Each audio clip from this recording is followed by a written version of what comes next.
Okay, looks like we are finally live. Welcome everyone. This is On Just Restart. I am joined by my good friend Brandon, and today we're going to be talking about a few different things. The big news, E3 has been confirmed for next year. We don't know if Nintendo will be there, but E3 2023 will be happening. We're also going to be talking about the Mario movie, because we actually now know for a fact 100% next week, I believe, I'll double check the date in a moment, but we're going to get a teaser trailer for this movie. It's happening. It is coming. And we're probably going to jump into some Tears of the Kingdom speculation. Like every time I want to say it, I keep on wanting to say theories of the kingdom. Like theories of the kingdom. That keeps on happening. Like in my brain, before I say Tears of the Kingdom, I say theories of the kingdom. So we're definitely going to be talking about that today as well. Also, we have information from a LinkedIn profile for someone working on the game. The Detective Pikachu 2 is finally coming. When is it going to be announced? Well, we'll be talking about that tonight as well. And apparently, there's been a data mine for Splatoon 3, and there's going to be some new salmon run modes. So we'll be talking a little bit about Splatoon tonight on top of that. So that's the basic plan. We're talking about Mario, we're talking about Splatoon, we're talking about Pokemon, we're talking about Zelda, and we're talking about E3. So that is the plan for the evening. Yeah, there's actually a decent amount to talk about tonight, even though we're planning on having a slightly shorter show than usual. We'll see how things go. But yeah, that is the basic plan for the evening. Guys in the chat, if you could let me know how everything is looking and sounding, I would very much appreciate it. Leave a like as well, that helps out the stream a lot. But before I jump into all of this jazz, how are you, buddy? What's up? What's going on? I'm doing good. I finally got to play Splatoon. Played some last night, played some today, played some with you. And it's fun. I've been really enjoying it. I will say, I was hoping that the servers would be noticeably better and there wouldn't be lag, but literally almost every single match I played had lag, and it was very noticeable. Like, it wouldn't be like Smash kind of lag, where the whole, like, game starts freezing up, luckily, but, like, there were tons of times where I got killed and they literally weren't shooting until after I was dead, or I can literally see that the ink is showing up, like, feet behind where they're inking. Like, it's very delayed, and it's pretty obvious, so I would like it if Nintendo fixed that. But yeah, what are you gonna do?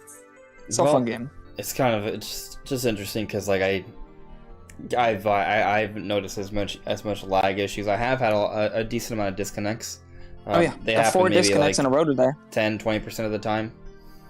Yeah, it's a really high amount of time. Yeah, like something I can just think for an example. So I actually have been using my Nintendo Switch app. Yeah, my Nintendo Switch Online app. Just to. Can you see stats and stuff there? Like, you can. How many wins you have and disconnects and things? You can see draws. Like, so if you're doing like Turf War. So when I go to battles, I don't know how well it'll show up on. It actually shows up pretty well. You can see it pretty well, yeah. Yeah, my ring light's kind of like creating issues, but like it's all good. So 26 and 18. Yeah, I sucked in Anarchy Battle, so please don't pay attention to that. But during the Splatfest, right? So like, can you see it there? It should show draws as well. I'm not even signed into the app right now. Draw. Like they're, so I had 3 draws in 1, 2, 3, 4. 1, 2, 3, 4, 5, 6, 7, 8, 9, 10, 11, 12, 13, 14, 15, 16, 17, 18, 19, 20, 21, 22, 23, 24, 25, 26, 27, 28, 29, 30, 31, 32, 33, 34, 35, 36, 37, 39, 40. I had about 42 game matches, and then within those 42 I had 1, 2, 3 draws. So that's actually less than 10%. During the Splatfest. Right. I've had 20 different matches, 4 of them were draws, and there were other draws that this is not showing. So that's sad. So I guess for me, it's happened 7% of the time. But I guess that also doesn't count like 25% of the time. That doesn't count when you're waiting in the lobby, and it just doesn't nothing happens. I'm only counting when I get into the match and then it disconnects. Yeah, so during Splatfest it dropped, it looks like 3 times for me, because that's when they call it a draw. Actually, no, that's a mistake. A draw, that's wrong, because a draw also can be, that's wrong. Line doesn't say draw. Disregard what I just said, because the draws only happen when a single person drops out, and it's an unfair advantage. So if you lose, they call it a draw. So just completely disregard what I was saying there. Those were not my disconnects. That's when someone disconnected, but that's on their end, not like the game dropping itself. Right. I had 3 actual game drops, and then 1 person disconnected immediately, and just 4 in a row. And I was just like, "Oh, I'm moving this salmon run. This is lame." Yeah, I mean, I didn't have that much of an issue compared. Like, it sounds like I've had an issue with it, but for you, it seems to have been more. But you also haven't played as much as I did. I played, because you just started the game, right? Yeah. I'm also not using a wired connection because I can't. Okay. And Nintendo's Wi-Fi is kind of horrible, so. Well, could be that as well. When I'm upstairs, I play on Wi-Fi. I don't really have issues. Downstairs, I have a dock that's connected via Ethernet. I mean, either way, I played on both, and it's still fine. Like, it hasn't been an issue for me. So, but it's whatever. Beyond that, like, I've actually been really enjoying Splatoon 3. Like, it's great. I'm enjoying it a lot. I do feel that there isn't anything about it that's like blatantly like new and better. It's like, oh man, but it's just polished. Like, it's just very well polished. There's the being able to like shoot around while you're waiting in the lobbies is cool. It's huge. Huge. Jumping, pressing X and just being able to jump between different areas is great. I love the hub. The hub area is cool looking. Like, I don't have any problems with it. It's actually larger than the previous ones. I haven't had time to explore it. I've just been fast traveling for now. Yeah, I mean, it's kind of useless, but I'm glad it exists, I guess. If that makes any sense. It's appreciated. Yeah, it's appreciated. Like, it's cool especially during the Splatfest when everything's lit up and it's like a party, but it's also, it's good to have that contrast as well. So, like, because if it always looks like the Splatfest where there's lights and shiny stuff and partying, like, then that's just the norm, right? Now, I mean, I feel like maybe they could find a way to make the hub area more relevant. Like, instead of the lockers, I think that maybe what they should have done, like now in hindsight, is what if you could have, like, you customize your own hub, and then visit other people's hubs. Like, that might have been it's just a little bit better. It's just too much. I like what they did. Like, for a multiplayer focused game, it's good. To be honest, like, I won't even probably mess with most of the features. I'm losing you. Like the hub, I'll probably keep fast traveling everywhere. Probably won't touch the lockers. Is it good now? Yeah. I can hear you. Anyways, I probably won't use like the lockers and things. I'm mostly just focused on just playing online with friends. It's like the reason I'm playing that game. Like, if I wasn't playing, if Splatoon didn't have online with friends, like I don't care about the single player right now. I'm just too focused on other games. So for me, it's fine. But I get it, if you're just like focused on Splatoon, I feel like it's still fine for a multiplayer. To be honest, like anything like Call of Duty doesn't have anything close to this kind of stuff, so. Yeah, I was actually just pulling up some data mines for Splatoon 3. So, like, I mean, since we're already kind of talking about Splatoon 3, maybe we could just kind of jump into this whole data mine topic, and then we'll get to the chat, and then we'll get everything else rolling here. So, there's been a data mine. All right, Oatmeal Dome here tweeted, there are 3 possible new Salmon Run modes coming in a future update: Pair, Underground, and Contest. Pair and Underground will have their own pay grades and titles. In addition, Underground will have a higher quota per wave, +3, +5, +7 than normal. Small note, these modes could also be occasional events like Big Run. That's interesting. Now, I mean, I guess we have to decide, what does pair mean? What does underground mean? What does contest mean? I feel like pair might be like a 2-player mode. A duos it's just mode. you and one other person, which would be lovely. Like if we had played duos. Yeah. For context, we were playing Salmon Run before, and we lost pretty much every match, I think, because our teammates just kept not reviving us or not doing anything or just a bunch of annoying stuff. Not that we were like god-like playing either, but they were clearly being annoying. And if we were duos, I feel like we could do a lot better. So that would have been fun if we had like just a duos mode. Yeah, I mean, I would just like to play duos, like just to have that as an option. Especially like, you know, sometimes it is better just to play with friends. And if you don't have 4 friends, you play with just 1. And there you go. You look at like standard like zombie modes and like other games, you know, playing with 2 is kind of like the norm. So, you know, I would like to see that. I don't know what underground or contest are. I'm cool with there being like if them just being other occasional events. And like, I mean, I'll just say like Salmon Run's awesome. I think Salmon Run, I don't know if I like it more than the main mode. It's tough for me because there's a lot equal for me. There's a lot to kind of take away from both. I'll tell you this, I haven't jumped too much into the single player yet. And I haven't touched it yet. It hasn't, I don't know, I only did like the first 2 levels, so, you know. But I feel like I've heard it's a lot better and more expensive than the other 2. More like Octo expansion, but with even more variety. So I'm excited for it. I just haven't had time. It hasn't drawn me in yet. I'm gonna play something single player right now. I'm playing Xenoblade, so. I mean, that's probably part of it. I finished Xenoblade actually, so we'll be talking. There's gonna be at 26 least hours in right now. One video about that this week, unless there's some crazy news that pushes that video up. But yeah, I have like 6 times as many hours as you do in Xenoblade 3. Like it's. If I hadn't been playing Splatoon today, I would have put like another 7 hours to Xenoblade. Yeah, that's a whole other conversation.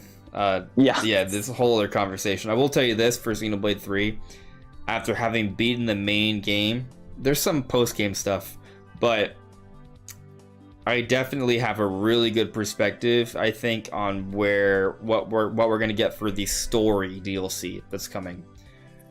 The Torna for this game, I think I know what it's gonna be, and I don't think it's gonna be a prequel this time around. So, yeah. Maybe, it would be interesting though to watch. We get both a prologue and an epilogue story quests. That'd be kind of fun. Because the thing is, I don't. So the thing is, Torna of the Golden for Xenoblade Chronicles 2, when we got the DLC, Torna of the Golden Country is basically like another game, like maybe like a half a game or a third of a full Xenoblade game, and it's like a fourth, to be honest, give or take. But it's substantial. You can put in 30 to 40 hours into it, and that takes place before the events of Xenoblade Chronicles 2. But then you'd look at Xenoblade Chronicles Definitive Edition, and it came with Future Connected, which is also maybe about 15 to 25 hours. It's an epilogue story. So it will be interesting to see how they handled 3, especially because 3 seems to be almost like the completion of a trilogy to some extent. So it's going to be interesting to see what happens there. I don't want to spoil what I'm going to say, and also because not everyone here has finished the game, so I'm not going to talk about what I think it is exactly. But I'm planning a video on it. Should come out this week, unless there's like Nintendo shows off like Breath of the Wild 2. I just call it Breath of the Wild 2, but Tears of the Kingdom footage or something. There are Tears of the Kingdom videos, but I'm actually assuming there's no significant news that like changes like my plan for the week. This week, I'm gonna do 2 Tears of the Kingdom videos. So you should take all your Tears of the Kingdom videos and put in a playlist called Theory of the Kingdom. Yes, there you go. There you go. Did I say that live? Yeah, I said that live. The Theory of the Kingdom thing. Love it. So what's interesting is that I've barely like touched, like even scratched the surface with like what I want to do with Tears of the Kingdom. But I don't want to just talk about Zelda, right? Like I try and do like a little bit of a balance, right? Like I came out with a Pikmin video that no one watched on Saturday, No, some people watched it, but it's like the low. I like, watched it. It's like the worst performing video I've uploaded in like a couple months. So I'm hope actually super hyped for Pikmin 4, to be honest. Yeah, I'm very hyped for Pikmin 4 as well. So To be fair, most of my hype is because of how good it looks. It looks great, but I actually am excited for like the gameplay possibilities as well, because it looks like they're making some moves to kind of revamp things a bit, change it around, and that's exciting for me. But it's interesting because it's interesting for. Well, first off, what am I alluding to that's interesting? Well, there's several things I kind of want to mention here. Firstly, Pikmin 4, yes, it's exciting. I can't wait. But also, I'm kind of jabbing at, like, I guess maybe some haters or whatever. I'm not sure. But, like, I feel like whenever, like, I talk about, like, for example, like, Zelda or an Nintendo Direct, people are like, oh, this is all you talk about. I was like, no, it's not. But the problem is... That's all you watch. That's all you watch. So you're complaining about me making that content when I do make other content, and you don't watch that content. So you only watch the stuff that you complain about that I make. Like, oh, you're complaining about me making this, so why are you watching that and not the other stuff? You still watched it. Yeah. So, it's kind of like that. So for me, though... It's funny how you're on this video. Yeah, in like... the comments. Yeah, it's just kind of weird how that works. Now, that's a mass generalization, right?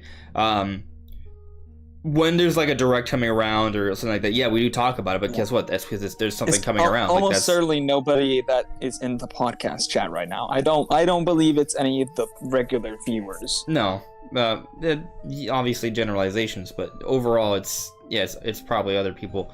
I try and do a balance. Like I try and like touch on other things, but there's definitely gonna be like a bit of a Zelda focus. So like my plan right now is like Zelda video. Other video, Zelda video, other video, right? So like every time I get an idea for like Pokemon, Mario, Xenoblade, Pikmin, Metroid, like that's all like in one bin, and then there's a Zelda bin. There's like other bin, Zelda bin. So yeah, we'll be getting to that. But anyway, kind of just going back to Splatoon 3. I have an idea for the underground one, actually. Sure, go for it. Because all of the maps we've seen so far have been pretty much like just islands with raising water, right? Every single one of them, as far as I know.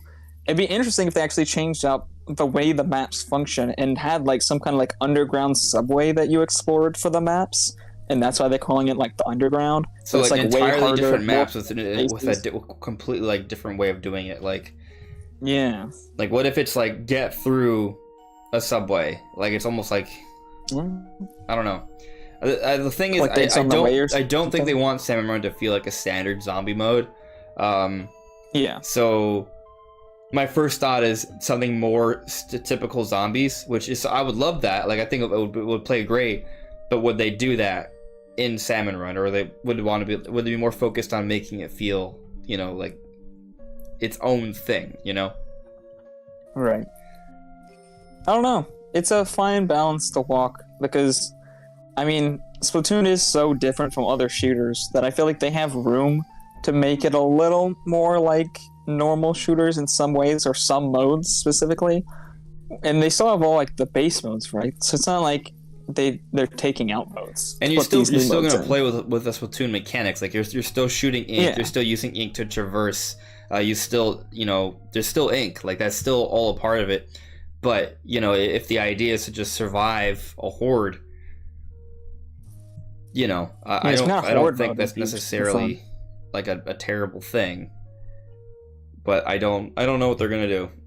They might just be particular events. So all the same formula, just islands, raising water, and putting eggs in the central thing. When you say underground, do you mean like it would be in the same maps and there's just like another level that's exposed? I was thinking... we had like the big subway system in Octo Expansion. I was thinking if they go underground, they might go to some like abandoned subway or some kind of abandoned underground. I mean, it doesn't even have to be like one type of location, right? They could have like an abandoned subway. They could have like an abandoned tunnel, like mining tunnel, so they could do all kinds of stuff just underground. And maybe like just different maps with like a different focus. But what would that focus be? That is the question. Because I don't know if... He just said it was going to be like a harder mode, right? Maybe they're just going to add more eggs. So they're still collecting eggs, right? According to the leak. Okay, in this so mode, like that's confirmed, right? Pair and Underground will have their own pay grades and titles. So what's interesting about that is that if it's going to have its own pay grades and titles, that implies that it's like a different. They're a different thing. Maybe. Like, although I could see just like pair just being duos, it would make sense to have like different rankings. I don't know what Underground would be though. Yeah, I'm not sure. And then contest. Maybe just because it's so much harder. It could be Underground because they use location stuff like tighter spaces. It says for Underground there will be higher quotas per wave, +3, +5, +7 than normal. So higher quotas. Definitely still eggs. It might be more. What was the last one called? It was pair, Underground, and what? Contest. I feel like that one might be the one where they completely change things. And then Underground might just be like super hard mode with like new maps. And then pair is just duos, and then contest is something completely different. I just don't know what contest would be. So normally, I thought you of think of something earlier as a cooperative thing. Yeah, so you know how like we have the Splatfests, like these occasional events that impacts the typical multiplayer. What if they had an event that was like Splatfest but for Salmon Run? Maybe that's the contest. Maybe. I don't know. They would have like different companies competing? We're just throwing ideas out there. We have no idea what this data mine may mean. It may mean nothing. Yeah. First off, like this could just be like something. There that were maybe Octolings in the original Splatoon data mines, and we didn't get that till Splatoon 2 Octo expansion. So you take it with a grain of salt, right? Like we don't know. Like this could be an artifact from the past that may never materialize. It could be something that they were thinking about that they're not going to do, or it could be something. So, grain of salt. Yeah. But we've waited so much longer between 2 and 3, right? Because in between 1 and 2 was like 2 years, 2.5 years. And then between 2 and 3 was like 5 years. So I think that the data mines have a little bit more concrete information. I don't know. They're a little less salt that you have to take with them. You can have a little more confidence in them is what I'm trying to say. Because I feel like there is a lot of content that they have, like, that they're just saving. Honestly, I feel like the base game already has a lot of content. I feel like it doesn't have 5 years of content over Splatoon 2, though. I feel like the jump between Splatoon 1 and 2 is the same jump between 2 and 3, even though there's a way longer. I say this as someone who played through Splatoon 2. Got to the top rank in Salmon Run in Splatoon 2. Did the single player. Obviously, I did a few Splatfests for Splatoon 2, and I played the multiplayer. I probably could have done it more. 175 hours. But I definitely fell off after a couple months, and there was a lot of content added after the fact. So coming back to it now, a lot of that content that was added is already part of the base game. So to me, it feels perhaps a bit more hefty. Like I see all the different weapons. Like there's tons of weapons to use. Like I don't see myself ever getting to all of them and getting well practiced with all of them. Like I just don't see that happening. Yeah. And there's just there's Turf War, which that alone I could just kind of play indefinitely forever. But then there's the other 4 ranked modes that I would love to kind of like build up on. And then there's Salmon Run, which is more fleshed out than before, which is amazing because that was my favorite mode. Then the single player, from what you've said earlier, like from what you've heard, it's better. I've heard it's still good. So like there's a lot there, and then everything else is just like really well polished. And that's like just like the base package, right? They're going to be continually adding stuff on top of that. Right. They're planning some sort of paid DLC already. We're seeing this data mine for Salmon Run. Something to point out. I'm not saying this is how it's gonna go down, but like we see this data mine stuff. It's possible they add this stuff for free, and I'm willing to bet they will. Yeah. But any of the multiplayer stuff, I think for free for sure. Probably, yeah. I would have to imagine that the single player campaign would be the paid stuff. The only multiplayer aspect that was ever paid in Splatoon was using the Octolings because you needed the Octo expansion to play as them in Splatoon 2. But that didn't really change anything other than your skin. Like, this is the only part of multiplayer that's ever been locked behind a paywall. Yeah. It doesn't actually impact your multiplayer experience. Now, what I'll say is, we haven't gotten a lot of new modes for Splatoon. In fact, we haven't gotten any. Like, we have bolstered a little bit of some of the other modes, but like Turf War is still basically the same. All the ranked modes still work basically the same. Salmon Run is a bit better. You can throw eggs and there's stuff like the extra wave, but otherwise it's basically the same, right? We haven't seen a lot of like pure new stuff. Like even Splatoon 2, with only 2 years of development cycles, had an entire new mode, Salmon Run, and we haven't had anything like that in the third game. And I feel like they are going to add more modes. It's also to possible the current things that they just see it as this is Splatoon, right? Splatoon is the Turf War ranked mode, Salmon Run, single player. Like that's it. Like for example, like in Call of Duty, it's the single player campaign, it's the multiplayer, it's zombies, and there's not like they're gonna add a fourth one. No, it's just generally understood. Right. It's 1, 2, 3, and within those 1, 2, 3, they improve upon them and change things around, but it's still 1, 2, 3. So maybe like from our perspective, like maybe we're looking at it in the wrong way, right? Like we're like thinking, okay, what's the next like alternative mode, right? Like not just the Turf War, not just a Salmon Run. Like what's the other thing? Like what could be the other thing? Maybe it's more about just building upon these three different like departments of the game. I'm saying is like we haven't gotten new things for those either, like actual new modes inside of Salmon Run. Or we're still playing on basically the same maps too. That really frustrates me, to be honest. Like I have not played. I don't think there's any new. Is there maybe one new map? I think in Salmon Run that we've seen so far. I haven't played on it yet. First off, like I don't. All the maps we were playing on, like that I played on so far, are all in Splatoon 2. The map we were playing on today, that's in Splatoon 2. Is it?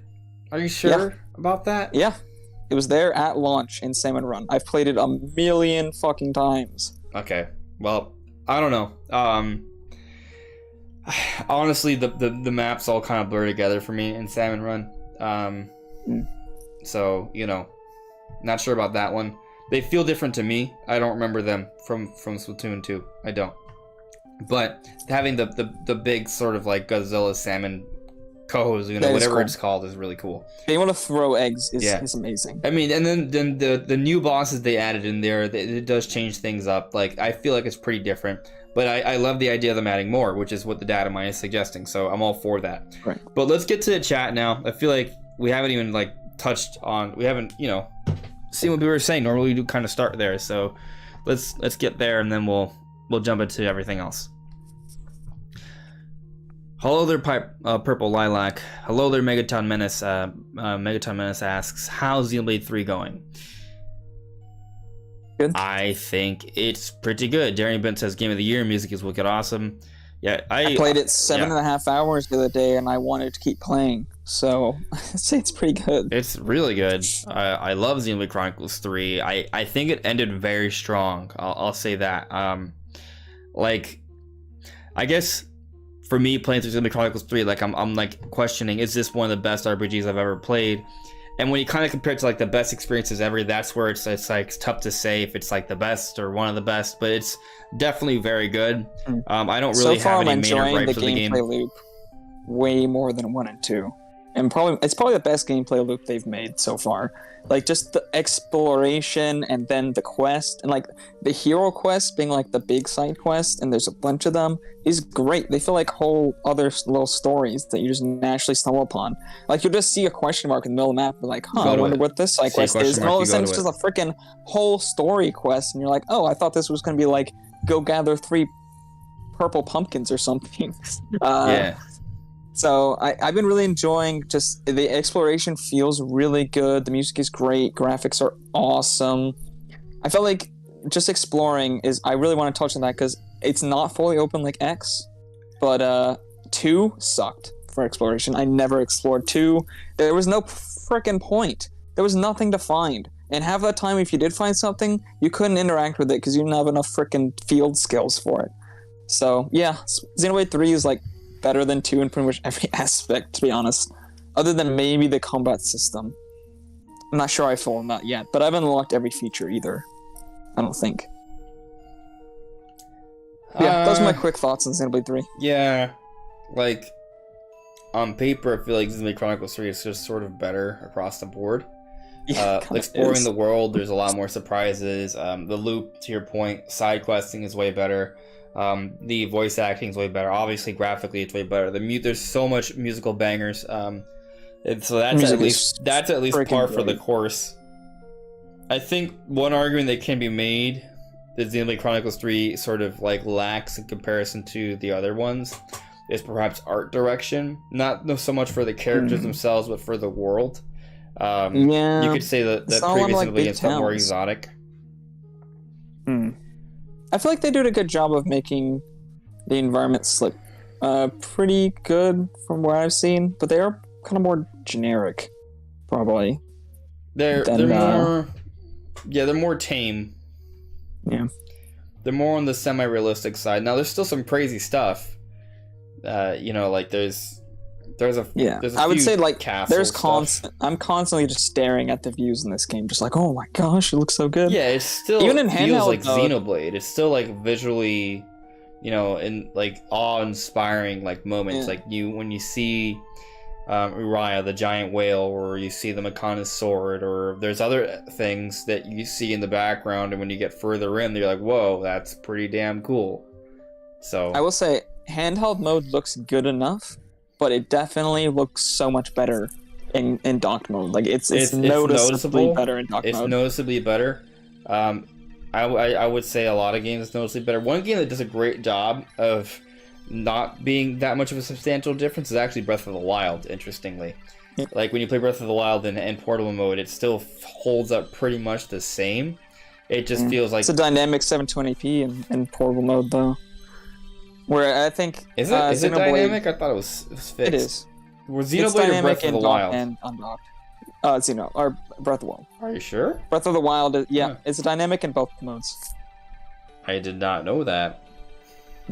Maybe I think it was dynamic, but it was dynamic within a range. It doesn't. It's not like most dynamic resolutions where it scales infinitely between two ranges. It changes to specific set resolutions. So it's less noticeable. Yeah, I think in that way. Yeah, because I never really noticed. But it's also less fine-tuned. So you'll probably see more drops from that. Yeah, I'll say going back to Xenoblade 3 though, I can tell the difference between portable mode and docked mode, but it's not like portable mode on Xenoblade Chronicles 2 where it was really bad. Like it's like it won't. Have you ever like play with like Photoshop and you just like press sharpen on something like crazy? That's how Xenoblade 2 looks in portable mode. It's really bad. Yeah. I mean, they was constantly running at like 360p, and they didn't have any of their temporal up sampling or any of that kind of stuff either. So yeah, it was just really bad. Anyways, Xenoblade Chronicles 3 is kind of just great across the board. It's an amazing game. So if you're on the fence and you're a JRPG fan, stop waiting. Get the game. It's amazing. It could be my game of the year. It's definitely in consideration. Yeah, probably will be mine. Marcy Sneros, hello there. Having Hope 5, hello there. Thank you for letting me know that everything was looking and sounding great, by the way. I did see that. Thank you. Joyce J, hello. Charles Chadell, hello there. Moving on, you got an Tin Foil Hat Theories. Does it irk anyone else that during the tricolor portion of the Splatfest, when you choose the tricolor battles, you don't get tricolor battles? Which Nintendo would make me wait longer for it? So, it's interesting that you bring that up, because I also picked tricolor battles several times. And I showed you guys, I literally did 42 battles. I don't know if that's considered a lot or a little, but that was at least a handful of hours, right? And I worked over the weekend. I still did stuff. I made the Pikmin video as well. Like, I still did stuff. I did laundry. I worked. I made the Pikmin video. Like, I did all of that, and I still did 42 battles in the Splatfest, and I didn't get a single tricolor battle. So I still, because I was away for the weekend when the first Splatfest happened, to the premiere one before the game came out. I was unable to play that. So now 2 Splatfests into Splatoon 3, I have yet to do a single tricolor battle, and with this one I did 42 battles, and not one was that. By the way, just want to say, weird. I did have a winning record. I won maybe 60-ish, 65% of my matches. Well, I mean, this is just showing my overall record, but I am very negative my overall record. I'm like 8-12, I think, right now. Let me tell my record. All right, so let's see here. 1-2, 2-2, 3-3, Have you and tried the 5. Tri-Slinger? Because I keep trying that weapon, and I feel like it is one of the worst weapons that Splatoon has ever made, by far. Like, that weapon's absolute garbage. Like, even if you are precise and you do hit, it almost never kills them. And it feels like it doesn't go where you're shooting, and then even if it does go where you feel like you were aiming, it doesn't do, like, hardly any damage. And it feels very random, because sometimes you'll get, like, an insta-kill, but I swear, even when I'm just in the practice and I'm shooting in the same spot not moving, it doesn't do the same damage consistently. I don't understand that weapon. Sorry, I was just counting. I don't know. It's like 6-4, 7-3 ratio, kind of something like that. What were you saying? I was saying the Tri-Slinger is the worst weapon in the game. Yeah, I tried that, It's horrible. I didn't really. I don't get it, because snipers you can kill pretty easily. I did snipe one person with a bow, and I was shocked, and then I didn't accomplish anything else with it. So I My just went problem back with to the it is arrow spray. it seems completely inconsistent whether you get a kill or it does like hardly any damage. Because I'll go in the practice and I'll just stand still and charge all the way and shoot at the dummies, and I swear I'm not moving, I'm not aiming any differently, I'm just shooting the same position constantly, and it's doing different damage every single time. It feels kind of like a sniper. Yeah, except the sniper, if you charge and you hit, guaranteed they're going down. Like, there's no hope. On this thing, it's 50-50. I'm curious what like people who are like coin. Like Splatoon experts would say about the bow. I wonder what the verdict is on it so far. I wonder as well. Yeah. I wonder if it's just one of those things where the skill setting on it is super high, and I don't understand how it works or something. Maybe. I feel like it's gotta be, because it is so bad, like so unbelievably bad, and I've never had a weapon in Splatoon that I picked up and be like, this is actually garbage, and I cannot see a way for it to be good. Because usually, like, with the snipers, I'm not very good at them, but I understand how to be good with a sniper. I understand why snipers are good. I don't understand what this gun's supposed to be. It's not a sniper. It doesn't hardly work for sniping, for me at least. Even where I swear I'm hitting them and they're not, like, sometimes they're not even moving, and I'm just shooting at them over and over. I don't want it to feel like a sniper because I want it to be its own thing. So how is it its own thing, Or the problem is, it acts like a sniper with how long it takes to shoot, but it does not do the amount of damage a sniper does.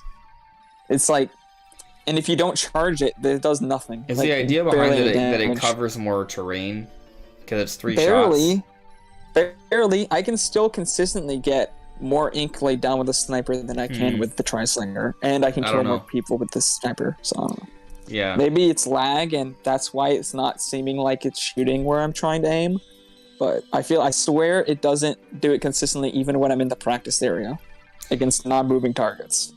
Yeah, I can't really speak much on it. But going back to the question, though, yeah, it does irk me as well. I did 42 battles, or something like 40 something. I might have miscounted, but there's a lot, and not a single one was a tricolor battle.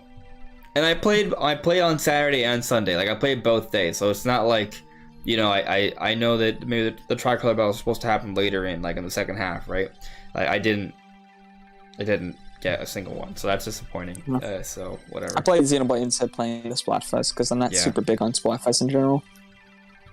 Yeah, it was pretty meh.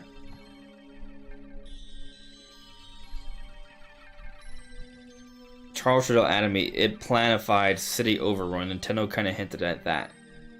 I'm not sure what you're referring to, Charles. I think context might matter here. I feel like you just spoke another language. Maybe. I'm confused. Joycey J here said, I think the underground maps would be better for the regular modes unless we're considering sewers. That's where the zombies could come from. I just don't know what they're doing with it.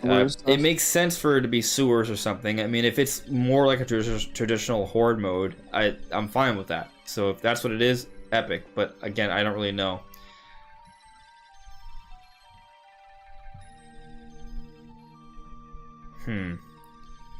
It seems like there's something. This might be something we're missing for the Splatoon 3 Direct that I don't remember. Anyways. So let's see here. Megaton Menace. Zelda is the only videos you make that I don't watch. Oh, you don't watch my Zelda videos! That's okay. That's fine. You don't watch every single video that Andres puts out? Are you a fake fan? There's not any YouTuber that I watch every video for. No. Well, there are some that I watch almost every single there's one. Waves. There's no... It comes and goes. Watch what you're interested in. But, if you're into Zelda, check them out. Let's see here. Charles Trudell. I was on the center team fun and I had 6 match out of 30, but I think there was not enough fun players from the Gears that wanted Tricolor. I see.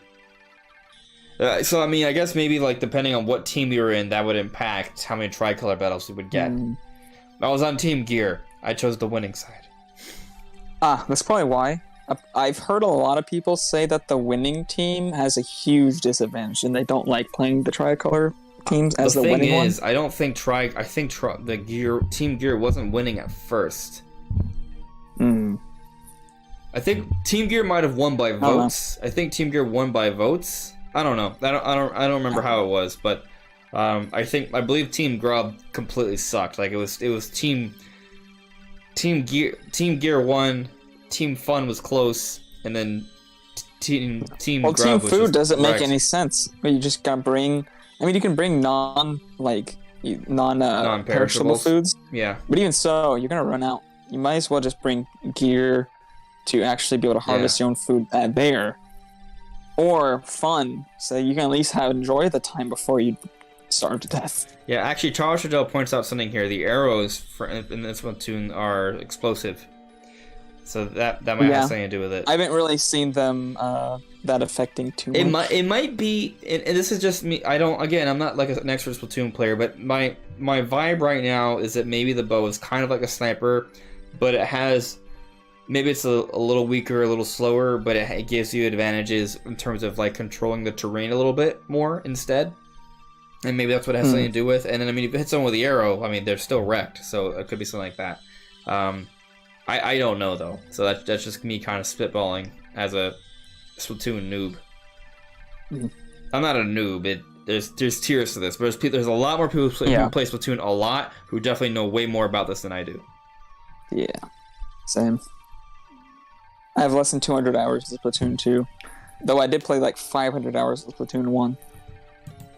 But I think there's a very big difference between casually playing a game for a long time and playing a game with the intent of actually understanding and getting good at it. There's a very big difference. Yeah.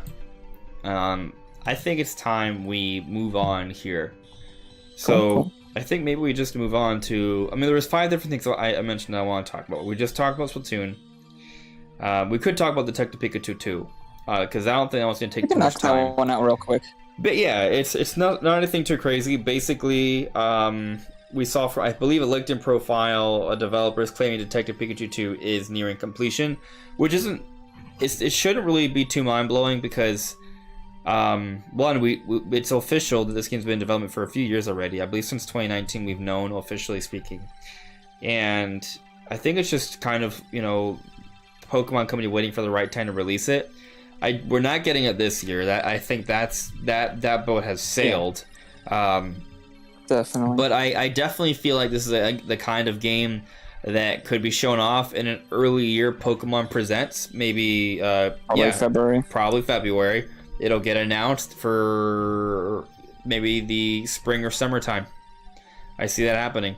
And there you go. I mean, maybe it comes out a little bit later, like in the autumn or something, but I think basically it's something that'll be fitted in between the main release, Scarlet and Violet, and its DLC that I think is going to come out probably by holiday next year. So yeah, I think they'll do DLC again. Yeah. Yeah. And I mean, that's pretty much all I have to say on it. Like, there's nothing significant to say on I'm that. excited to see the game. Yeah. It was a very visually impressive game on the 3DS. Yeah, for a 3DS, and it had... I didn't play it. I did not get the chance to play it, but I heard it was pretty good. And I like detective games. And if they had some, like, cool visuals as well, that'd be really nice. I don't know. Yeah, like, I have to see the game to see if I'm excited for it, but I like detective mystery games. I don't usually play a ton of them, but, like, I don't know. They're cool. Yeah. Yeah. We'll see we'll see. It'll have an opportunity to be like the Pokemon spinoff on Switch, right? Like we've had Pokemon Snap, Pokken, I would like to see it. I'm okay with Detective Pikachu happening because it's a very different kind of game. So I'm definitely curious about it. I didn't get it on 3DS just because I wasn't really playing my 3DS at the time when it came out. Yeah. But you know, if it comes out on Switch, if it reviews well and it looks great, I think I may give it a shot. But let's just jump into the big topic here. Let's just move straight forward. Let me screen share real quickly here. I really don't need a screen share, but I guess I'm just doing it just because I feel like it. Wrong one. What happened with this? This is not supposed to how it's supposed to show up. Anyway, okay, well, alright. Great. Yep. But, okay. That's screwed up. Why? What did I do? I'm really curious what's happening right now. I mean, I could go on to the stream and check, but, you know. Oh, I think I know what happened. There we go. There we go. Okay. Yeah, there was some layering stuff that was messed up, but I fixed it. Okay. So, as we can see here, here is a tweet from New York Comic-Con. Join us on October 6th at 4 p.m. Eastern Time for the teaser trailer premiere of Nintendo and Illumination's upcoming Super Mario Bros. Film releasing April 7th, 2023. So remember how we talked about how it was weird that Miyamoto came out, mentioned the Mario movie, didn't say anything else about it, confirmed it was still coming spring, which suggested that it would still keep to its April release timing. Here it is, there's confirmation of that. And we were speculating, okay, maybe we're going to get a trailer at the Game Awards, which I'm still not against us seeing, by the way. But it's looking like the actual first trailer for this is not looking like, for sure is truly the case. It's coming next week. We're going to finally see this thing on October 6th, which is like, what, a week? Like, I think it's the week after next. It's next Thursday. So not this Thursday, but the Thursday afterwards. All right. And there you go. There's another thing I want to touch on Twitter. We'll get to that in a bit. This is just crazy stuff. Like, it's finally happening, you know? It's weird to me that it's happening at... It's actually not weird. It's not weird that it's happening at Comic-Con. It's just because we don't typically expect Nintendo to have a presence at Comic-Con in this way, because they don't really do movies. It's surprising for that, but it makes total sense, because big movie reveals that are related to nerd culture happen at Comic-Con. So, you know, this makes a lot of sense. I think I'm excited for this. Like, I expect it to be pretty cool. We've known about this for so long. We knew about this when they announced the theme park and the NX and everything else back in 2016. About the movie being in development, right? Yeah. So it's just so long since we've known about this movie being a thing. 6 years, isn't it? Geez. I feel like it's a really long time for a movie, very long time. Yeah. I imagine they went through a lot of different design processes, and they really wanted to like I'm really confident this is gonna be a good movie. At least it's not gonna be like absolute trash. I don't think they would. Honestly, I don't think they would have come out with a movie if they didn't think it was gonna be good. Like, I think if you pay attention to the wording at first, like, they were more cautious about it happening. Like, they're working on it, but there was no real confirmation it was even gonna happen. But you know, it was weird. It was like almost a tentative thing. They're like, yeah, maybe we'll make a Mario movie if we feel like it. But like, we're working on something, but we're not sure we're going to go all the way through with this. Like, it's in there just testing the waters at first, and I really just think it comes down to, do they think they're actually going to make something that represents their IP well?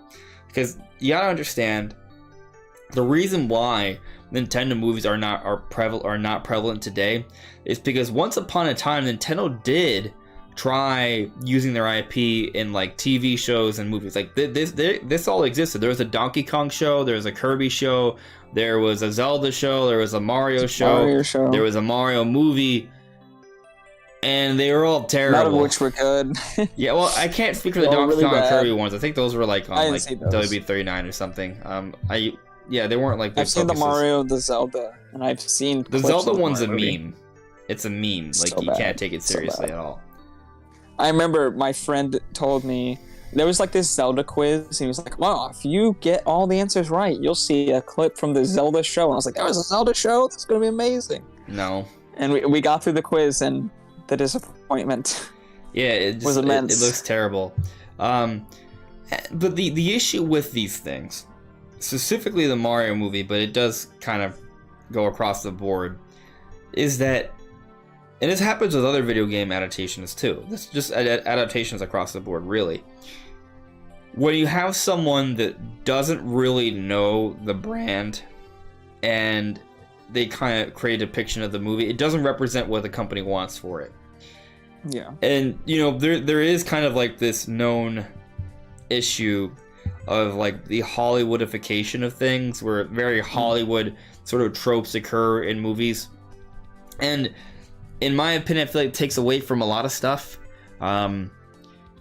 Like they just, I really don't understand why the culture is in that way. Like for me, it seems like super like logical. Don't do that. That's not going to give you a good movie. But they do it, and I'm just like, okay, whatever. Like, oh, you know what? There's just so many little things. Like I'm trying to remember the Mario movie itself, like what they did specifically with that. But just in general, like, like, oh, let's add more explosions, right? Let's make sure like this woman has like double D's, like quip for no reason. Yeah. This is lame joke about like actively making fun of the game that you're trying to represent. Oh, here's something that I dislike. Like, look at the Sonic movie, right? Like I did when they showed the first trailer for that, and they made some changes that worked in its favor, but like they had a song that played with the movie that just didn't represent Sonic at all. Like, and the character looked really weird and creepy. Like, why did any of this get the okay? Like, what were they thinking? Like, what? Man, I don't understand. Like, I'd hate to be the guy who designed the Sonic for that movie. The original version. I think the philosophy, I think the reasoning behind why those things occurred is this. They think, okay, we're just strictly focusing on decisions that we know will make us money. Okay? And what they know will make them money is, hey, sure, we'll make a movie that's loosely based off this property, and the name of it in and of itself is going to bring in sales. But also we want to appeal to a larger audience than just what this game is from. So we have to make this the kind of movie that people tend to watch. So then they just create like a cookie cutter kind of Hollywood style movie, and they throw in a character or whatever from a particular world.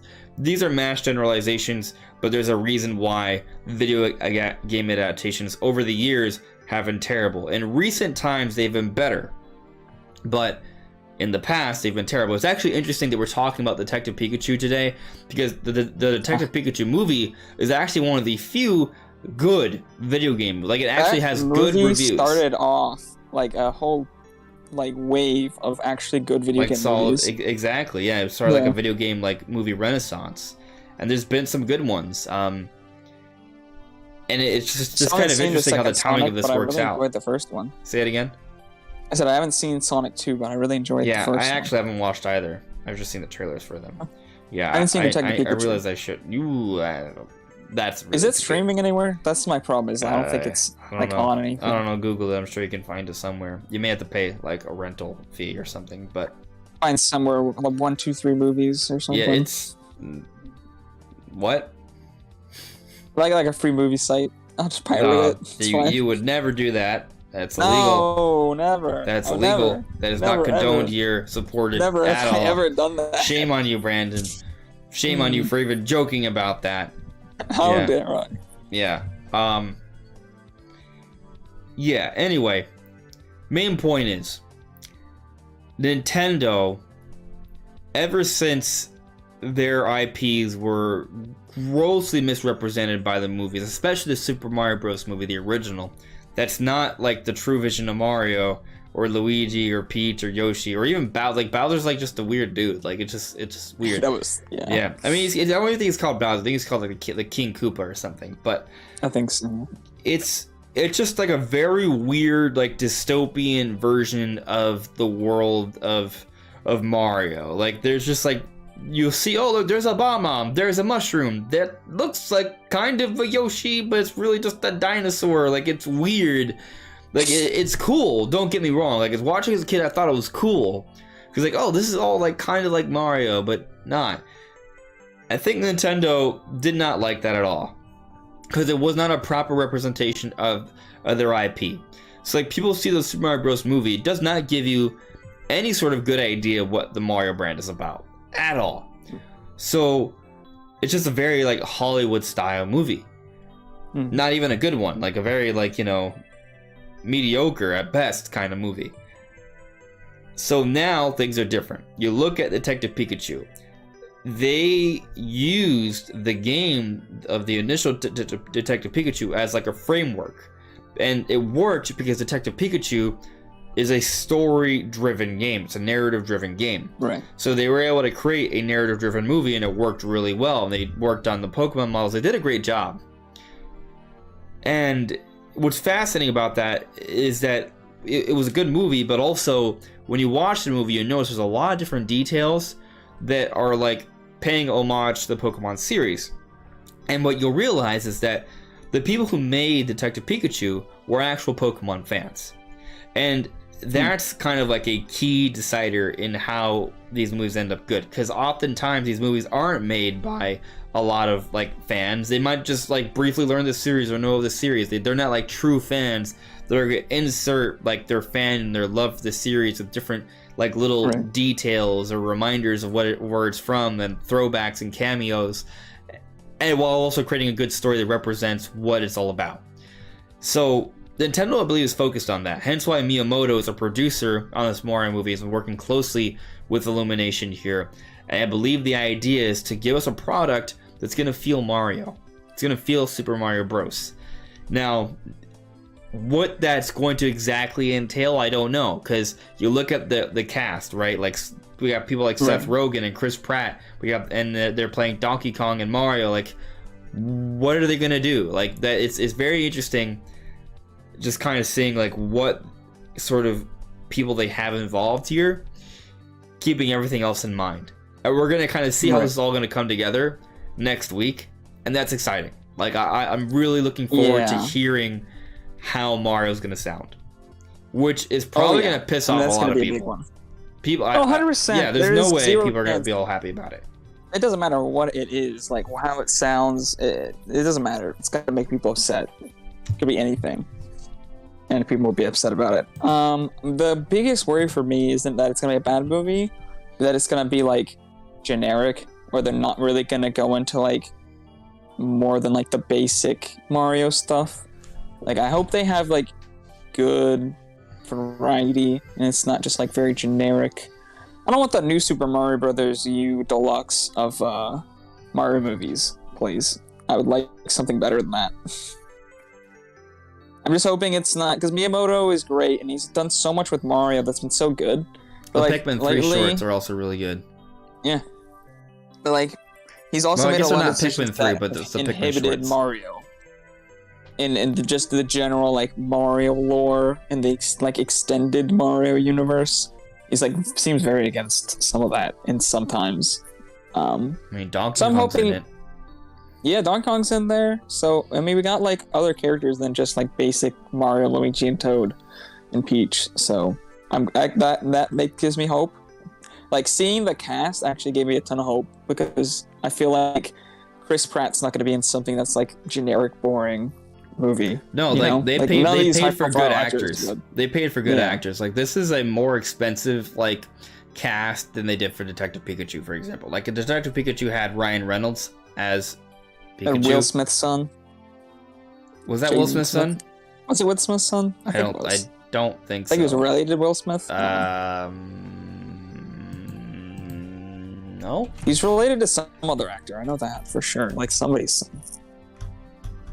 I'm very curious on that. I'm like gonna look it up because I don't know. I did not see that movie. I just think you're wrong. Well, I don't know. Maybe you're right. Well, his name is Justice Smith. Is he related? Pretty sure he's related to Will Smith. Is he? I'm pretty sure. Click on his thing. I'm sure it will say. Oh, maybe you're right. No, he's not. Parents. Are you sure? Wayne. His parents are Wayne Smith and Julius Hitachi. I don't know. Hold on. I'm actually I know this dude is related to somebody else. 100%. I don't know. I mean, I'm not really good with like actors and stuff.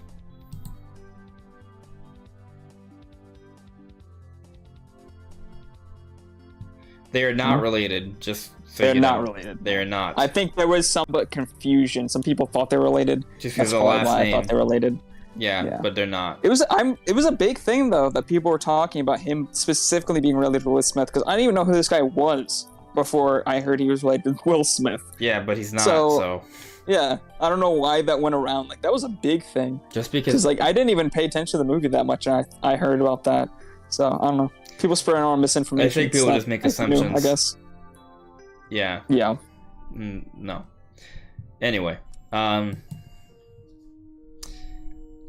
yeah. I think that I'm excited to see what this movie's gonna be about. I do want to point out something though, and that's that Chris Pratt had something to say about the movie as well. So I'm just gonna read what he said here. I just saw the teaser trailer for the very first time myself. I am simply blown away. You will be too. I promise you. This one is very special. He said very in caps. Cannot wait. Exclamation point, exclamation point, exclamation point. Hashtag Super Mario Bros. Movie. So first thing here. Super biased, like 100% biased. His job is to help promote and market the movie. Not officially, I don't think, but like that's what actors do. They're gonna promote what they were in. Absolutely, and they are totally biased here. The movie might be complete shit, and you might still think it's great. That all said, I don't think he's completely talking out of his butt. Like I think I think he actually believes this is going to be a good movie because he's seeing signs of it being a good movie. Now, to clarify something here, good movie does not mean it's going to win all sorts of like awards and it's going to be movie of the year, right? Academy Award. Yeah, like for example, Detective Pikachu was a good movie. But it's not like a film of the year kind of movie where there's tiers to this, and that's all I need the Mario movie to be. I don't need the Mario movie to be like the greatest movie of all time. It just needs to be a fun, entertaining movie. You know, it just needs to kind of rival other quality animated movies. This doesn't need to kick off the Nintendo Cinematic Universe or anything. Well, I mean, it could, but it doesn't. I mean, actually, I kind of expect it to. But like, it doesn't have to be the best movie ever to do that. It just has to be a good movie. I'm gonna say. I mean, think about it like this. I'm gonna go on a limb and say it's not going to. Okay, well, kick off the MCU. All right, well, hold on a second. Well, First off, Iron Man, great movie. Or actually, you know what? It's a good movie, but it's not like in my like top 5 or 10 favorite movies of all time. It's just a good movie. It's a good superhero movie. And that kicked off the Marvel Cinematic Universe. Yeah, but the craziest thing about the Iron Man movie is that it started that trend of the post-credits like teaser scene. Yeah, but also Marvel makes sense all in one universe. I don't think Nintendo's just gonna make some Smash universe where every Nintendo movie they come out with intricately aligns with all the others, and then they all come together in the Smash movie and battle it out. Like that's not gonna happen. Hold on a second. Let me clarify something. The MCU is not going to be a thing. I agree with you. Okay. So what I said, I can understand where it might be misconstrued. So let me clarify. When I said yes, I do think it could be like this Nintendo Cinematic Universe, the beginning of it. I don't mean that there's going to be this large continuous world of different movies from different Nintendo franchises building up to a giant Super Smash Bros. Movie that would be just epic upon epic. My God, how cool that would be. That would be amazing. Honestly, it's still, I think it's kind of possible, but it's not realistic. I just mean it could be a kickoff of, hey, if this does well, all right, let's make another Nintendo movie. Nintendo movie. That's what I mean. I don't mean like a connected universe per se, where they're all a part of one big story. Now, it's possible though that people may theorize and speculate that, and there may be the occasional like random hints or subtle signs that they might be connected. but they'll never have like an overt like, hey, these are all part of the same story leading up to one crazy climax. It's not going to be that. Yeah. I doubt that. It's going to be more like, you know how like there are theories that the Mushroom Kingdom and Hyrule are part of the same planet, stuff like that. Like it might be in that realm of sort of like connection, right? Like maybe like if there's eventually a Metroid movie, maybe there's some sort of sign of F-Zero or Star Fox in there, maybe like something really subtle, something like that, you know? I would like that. I definitely think this won't be the last Nintendo movie because I think it is going to do at least decently well. And I think they'll see an advantage to do more. Yeah. I'm hoping they'll do something with Zelda next, though I'm kind of hoping it's not a movie. Like I hope they do more things other than just movies. Like they actually get into like animes and TV shows and things. You know what's exciting about the success of Breath of the Wild beyond just Breath of the Wild being successful? It pushes Zelda to a different level. It pushes Zelda to the kind of level where making a movie makes tons of sense, you know? Like, making a Metroid movie would be cool, but a Metroid movie is not going to have the same kind of potential as, like, a Mario movie or a Pokemon movie. But now that Zelda sells more than Mario, like, you can do a Zelda movie. And for the record, I actually do think a Metroid movie could work. But the Metroid movie would have to be done in a way where people are going to watch it, not because it's Metroid, but because it's cool. Right. It's got to be like a really cool sci-fi thriller. Yeah. Maybe horror as well. Almost kind of like... You know how, like, there's a lot of people on Netflix that watch The Witcher, but have never played the games? Like that. Like, they're just like, oh, that looks like a really cool... I played Witcher 3 a little bit. Fantasy, like, medieval sort of, like, TV series. Let me watch it. You know, like, if there's a Metroid movie they need to see and like, oh my god, that's a really cool, like, thriller, suspense, slightly horrific alien action movie. Like, that's gotta be what it is. And it represents the Metroid brand well. It'll bring more people to the Metroid brand, but it shouldn't live off of the Metroid brand, if that makes sense. Just because, you know, like with, I mean, and on that note, I think every movie the Nintendo makes should stand on its own. You know, should be good. And like, you see a trailer and like, oh, that looks kind of fun. Let's go for it. But movies that have like obvious success potential are Pokemon and Mario. But the argument I was simply making is I think Zelda's now at that level. Breath of the Wild is a better selling game than Mario. Heck, Breath of the Wild, this is still under debate, but I wouldn't be surprised if once everything is said and done, Breath of the Wild is a better selling game than Super Smash Bros. Ultimate. As the third best-selling game on the Switch. It's really close. They're like neck and neck. Yeah. Well, I mean, Breath of the Wild itself is such a household name. Like, everybody knows what Breath of the Wild is. Even if you're not like a Zelda fan, you pretty much, if you know what the Switch is, you probably know what Breath of the Wild is. Yeah. Yeah. It's no longer like when I was in school, my friends had never played Zelda. They knew about Mario. They knew about like Master Chief. They knew who Link was. They didn't know anything about Zelda. Which is so weird. Like, I had one friend who did, but like nowadays, like if you ask anybody who knows anything about video games, at least somewhat about Nintendo, they'll know about Breath of the Wild. There's still like definitely like a clear like anti-Nintendo crowd. You know, like, oh yeah, I've heard of that, but you know, I just never get a try. Like I think where we're at, like if you're like, when I say anti-Nintendo, it's more like I just haven't given it a try because I think most people recognize that Nintendo is like mainstream now, right? So they won't like say, oh, that's stupid, but they're like, yeah, just not my thing. It is how weird, like Nintendo's in this weird gray area where they're mainstream, but they're still not Microsoft and PlayStation. Like in America, all the headlines, like everybody focuses still on Microsoft and PlayStation in the big conversations. Like Nintendo's still there, like doing their own thing. Nintendo's just like its own conversation. Like, it's just its own conversation. Yeah, it's weird how like when you bring up video games, people are like, oh, PlayStation, Xbox, and they're like, oh, you mean Nintendo? It's like it's a completely separate thing. It's like biology and chemistry. It's like Nintendo's just like a different scientific subject, you know? It's very odd. Yeah, it's kind of funny how that works. But it's like there's like a huge focus. It's like there's Nintendo and then there's video games, like other video games. It's like most channels will focus on like Nintendo specifically or they'll focus on everything.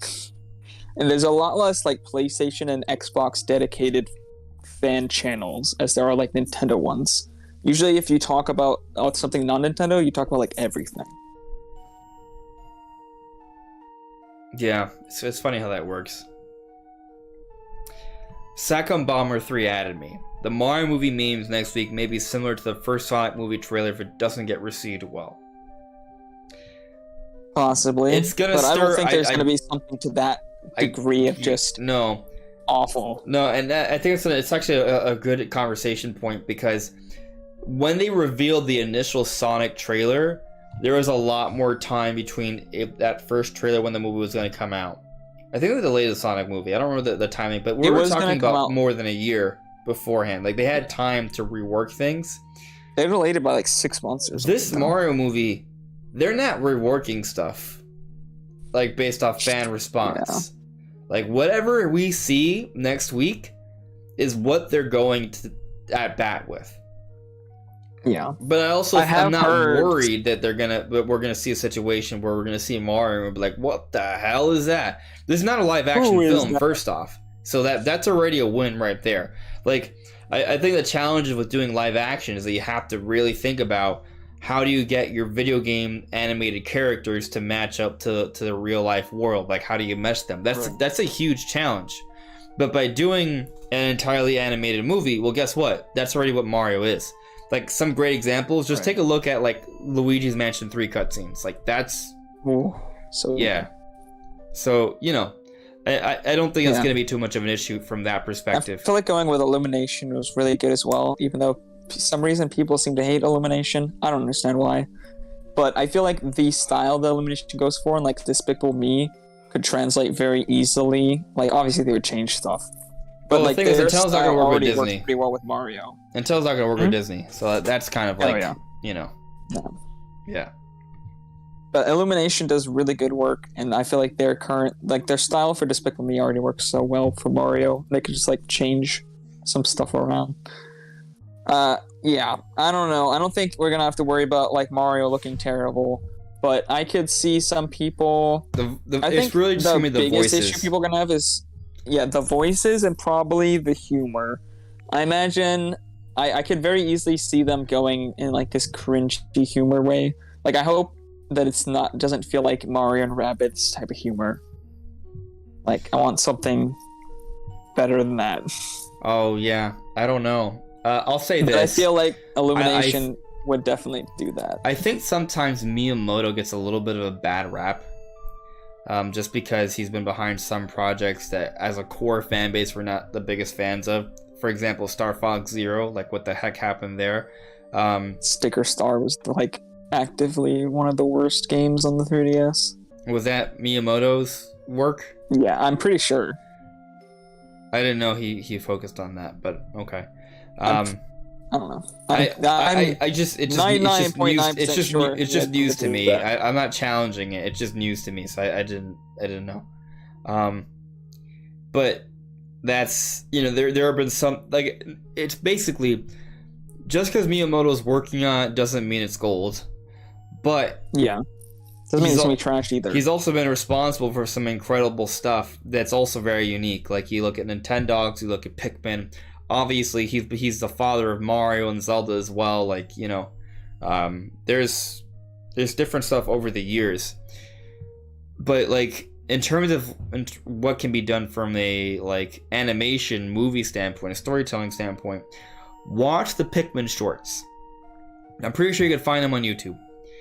Watch those. They're really good. Miyamoto's behind that. I think you watch that and you'll be like, oh, you know what? We don't have to be worried. Like, Miyamoto knows what he's doing. He's going to do a good job with this. He knows what Mario's about. He has a good understanding of how to present an animated story, I think. And with the team behind Illumination, and I'm sure other Nintendo executives have been involved, this is going to be a good movie. I'm not saying it's going to be film of the year with tons of, like, you know, what is it? Oscar award winning performances. Yeah. Like, Academy Awards. Like, I mean, maybe there could be some subtle Academy stuff. That's possible. But point is, perhaps This is gonna be solid. To your point though, Brandon, I am a little concerned about how the comedy is going to hit, how the voice acting is going to hit. I think it's gonna be good, but I think we'll have a really good understanding next week for sure. Yeah. But let's continue on here, checking the chat. Oh, apparently we got a marriage proposal here from Game Over Jesse. Hey buddy, how you doing? Joy CJ, I have a good feeling about the Mario movie. I think we'll be happy after we get a full-fledged trailer. I think I'm gonna be pretty pleased with it. I'm not worried about being disappointed. Let's see here. Joy CJ added me. Did you ever watch the Alien movies from back in the day? Metroid could work with a similar premise. Yes, I have actually. And the first Metroid, I believe. No, not believe. I mean, yes, I believe, but also no that it was inspired from Alien, by Alien. So, like, the initial Metroid inspiration, there's your blueprint for a good Metroid movie. There it is. That's what it is. And what's cool about that, if you do Metroid, like, on a space station, which might be kind of boring. I mean, it doesn't have to be a space station. It could be, like, a research facility on an exotic planet. That way they have a little bit more options for, like, variety. But if you do something like that, it doesn't just have to... Samus doesn't have to just be the only character. I think sometimes people think about a Metroid movie and they're like, oh, well, there'll be no talking and it'll be kind of boring. Well, first off, Samus could have an AI that talks to her, right? Like, Adam, first off. But then there can be other characters involved. There could be the Federation. There could be maybe Chozo. There could be Space Pirates. They can all talk. Now, when they talk and how often they talk, that can be a little different. They may be more spread out. Yeah. But it doesn't just have to be a silent movie where there's no talking. And I actually also think Samus should have a voice, first off. Like, she should talk. She may not talk a lot. She may not be like a super talkative person, but she will talk sometimes. I would hope there's something that's very, very action-focused that completely focuses on just like a... environmental storytelling. Just the atmosphere, environmental storytelling, something that flows really well. I think it has potential to be something, not exactly like 1917, but if you've seen that movie, things just kind of happen. Like, there's talking and there's dialogue, but most of it, like, the movie just keeps going. It's like one continuous take, essentially. Like, things just happen. And I feel like that would work very well for Metroid, like just having her explore an area and then just... Like, you don't need all this intricate jump cuts and, like, huge amounts of background, like, lore that you had to catch up on. I think, like, environmental stuff and just, like, having shit happen. And then just, like, I don't know. It's hard for me to explain, but if you see 1917, you kind of understand what I'm talking about, maybe. Yeah, like, I haven't seen it, but I think I have an idea. Like, for example, like, instead of, like, giving us a whole backstory about who the space pirates are, who Ridley is, and all of that, like, maybe just reveal that information as the movie goes on. And when it comes to, like, maybe, like, a Ridley showing up, like, it could just be, like, a big surprise. Like, Ridley just ends up being, like, a crazy, scary character. And it's just, like, cool. It's like, oh my god. Like, it's, like, it pays homage to the series, and Metroid fans will be super hyped about it because they'll have, like, that background knowledge. But for viewers, it'll just be like, okay, there's this really intimidating character / creature that has some sort of level of intelligence, but we don't know the full background. Like, there'll be that mystery there. And it's just basically, I actually kind of like that. Assuming I'm on the right page with what you're saying. Think you understand what I'm trying to say. Like, there doesn't have to be flashbacks. Yeah, I want a mostly just continuous narrative that runs through, like, and without a lot of explaining. I think there could be an AI like Adam to, like, narrate a little bit, but I don't want them to, like, be constantly talking or constantly. Just let me play out a scenario in your head. Let's say we have a Metroid movie, and the opening scene is Samus arriving on her ship, and you hear just the last couple sentences from, say, her AI, Adam, debriefing her as she's coming down. Like, not the whole debrief, so you don't know the full details of why she's there, but just, like, a couple moments. Like, hey, be aware of this. Be careful, Samus, as she comes out. And there's, like, that sequence as you go in, and she's exploring around. Maybe at first, the movie's very quiet, because you're like, okay, what's going on? The first 5 minutes is just sort of, like, trying to figure out what's going on. and eventually she finds herself in an area where she saves a few Federation troopers, and they talk a little bit. They help to build up a little bit more about what's going on and further exploration. It's kind of like that, where it's like a continuous thing, and you're just kind of you're piecing together what's going on by the occasional like dialogue that does occur and just seeing what's happening with the environment. There's no like setup beforehand. It's like, to your point, it's a continuous thing. Yeah, there's no setup beforehand, and you instead, like, some movies will like stop and people will just have conversations like while things aren't happening or just to explain something. I want more like things are happening and they're talking because they like need to talk because they're in like a fight or like shit's going down and they have to communicate. But I don't want them to just stop and be like, let me explain to you the lore of what this movie is and let me go over everything. Like, I don't want that. Like, I just want them to like details it through the environment, through things that are happening, and through just little things that are said as needed. But I don't want them to just sit Samus down and be like, let me just explain the whole lore here. Yeah. I don't like things like that. I like, not agree for with this. you. In that case, no. But let's continue on here in the interest of time. Let's see here. Mario Scenarios, a Zelda movie would be awesome. I agree. I would love to see a Mario movie. That would be amazing. Zelda movie. Big man. Animal Crossing miniseries. I actually think that would work really well for Animal Crossing. Like a cutesy little miniseries. I would like to see something like that. I think that would make sense. Having up 5, do you think we'll ever see a Xenoblade movie or show anime? No. No. Okay, well, I shouldn't say never or ever, but like I think it's a little bit of a stretch right now. I think right now we should be more focused on like the bigger franchises getting it. But the other thing is that Xenoblade functions so well as it is, and it's basically I mean, when you play through a Xenoblade game, it's like watching an anime. So I don't know if it like it needs that, you know what I mean? Like, yeah, and it's like, are you gonna retell the stories from like 1, 2, and 3? How does that work in an anime where they're like completely different stories, but they're like connected at the same time? And it's like, how does that flow? I feel like it'd be work better if they came up with a new story, but at the same time, why would you have Monolith Soft? Because I don't trust anybody else to make a Xenoblade story except Monolith Soft. Like, I would want somebody like high directors to be looking at this like Miyamoto is for the Mario movie, and I just don't want them to waste their time on that. Not that it wouldn't be amazing, but like they can just focus on the games.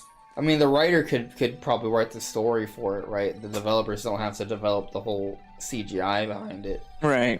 You can still... I think that the writer, I don't know if I want the writer's time to be tied up with this, but they have a lot of people, they have a lot of staff, so they could probably pull it off. I don't know. But as you said, like, it doesn't seem necessary, and there's a lot of other franchises that seem like could come first. So. Like, I could see maybe like a short, like a mini anime series, but not like an extended project. I feel like it's not super realistic. Just because, I mean, keep in mind, it's not like a huge like franchise for Nintendo. Like, it's big. Yeah. It's gonna sell a couple million each series. I mean, if Xenoblade 3 gets to greater heights, great, but you know, especially because it's already like its own narrative. Like, you don't really need to create another narrative for it. Yeah, it's already like 30-minute cutscenes in the game. So. Yeah, and that may seem a little what's the word, hypocritical, because we just spent like 10 minutes talking about a Metroid movie, which also has like sales, but it's not just sales. It's not just about sales. Metroid also has a huge history, right? There is that Alien inspiration already. There's been an interest. It works really well for a movie. Yeah, it wouldn't be the first time that there was a pitch for a Metroid movie. Like, Nintendo's, like, there have been different people in Hollywood and other parts of the film industry that have approached Nintendo to make a Metroid movie in the past. They have not materialized because Nintendo didn't ultimately greenlight them, but there's a long history of an interest in making a Metroid movie, so it's a little different with that one. But let's move on here, because there's other stuff we gotta talk about. Okay, I will take note, AB James, Final Fantasy Advent Children was pretty good, and Xenoblade is kind of like the Final Fantasy for Nintendo, and if they were able to make a Final Fantasy movie, People liked Advent Children. I thought nobody liked that movie. I've never seen it. I didn't. I mean, it was. I just thought people didn't like cool. the It Final was a Fantasy cool movies fight very scene, much. but like I again, like I feel like I kind of get that stuff already just by playing through a Xenoblade game, you know. Yeah. So I don't think it's necessary. Also, Final Fantasy is bigger than Xenoblade right now. And it probably will be, maybe forever.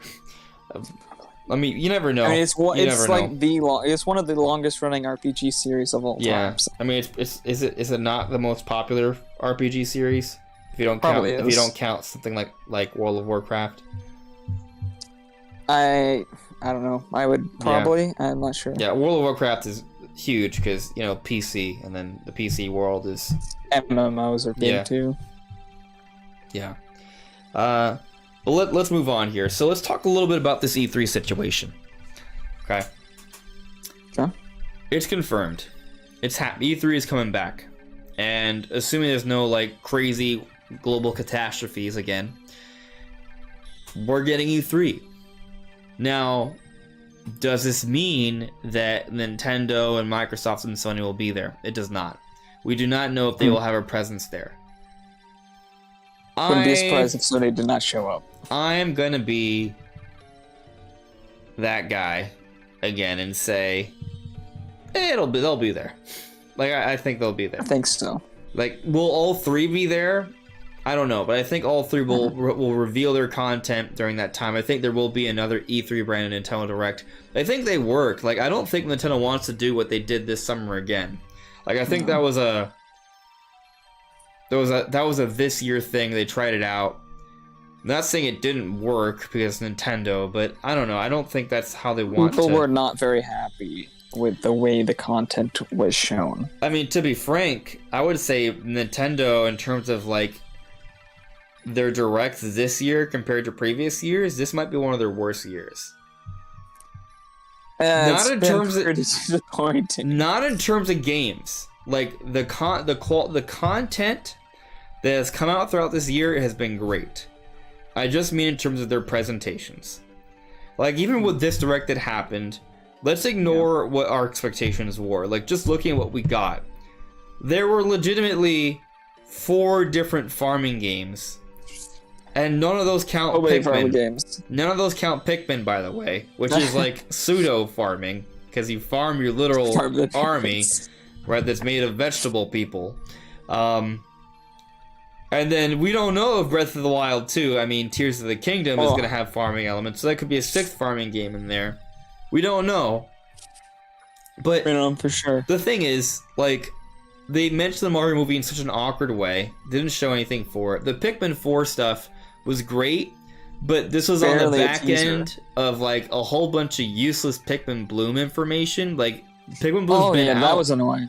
Like, that wasn't new information about Pikmin Bloom. Trash, it was straight up a commercial for Pikmin Bloom. Like, that's all it was. And it's not even a good game. Like, it's not even a game. It's just like it's like a step tracker. That's like all it is. The fancy step tracker. If they were making announcements for Pikmin Bloom, that'd be great. But they weren't even making announcements for Pikmin Bloom. So that was weird. It still would have been weird. They would not talk about mobile games during their normal directs. They said that and they lied. Well, I mean, I don't know. Well, we can go back in the tape on that one, or check the receipts later. But that's not a focus. But that to your point though, that's not something they really typically do, and they did it. And not only did they do it, there were no new announcements there. It was just like, let's talk about Pikmin Bloom for 2 minutes. I like playing this game. You guys should too. Like, that was weird. No, you shouldn't. And then they showed off Pikmin 4, and the amount they showed off for Pikmin 4 was way less than what they showed off for Pikmin Bloom. So that was kind of weird. But still, we got Pikmin 4, which was great. But then they finally showed off Tears of the Kingdom. And we've waited so long to finally get information about this game. We got a title. We got a release date. It is coming. It's coming. It's not. It means coming out in May, which isn't too much later than what we thought. No. But it was another 90-second trailer. Like, it was like barely. Most of it was a wall. Most of it was a wall. That's another good point. Like, in terms of like actually getting to see how the engine looks and runs in the gameplay, it was like half that time, if even that. So maybe more like a third. It was not a lot. Anyway, so like what I'm getting at here is just the direct was kind of,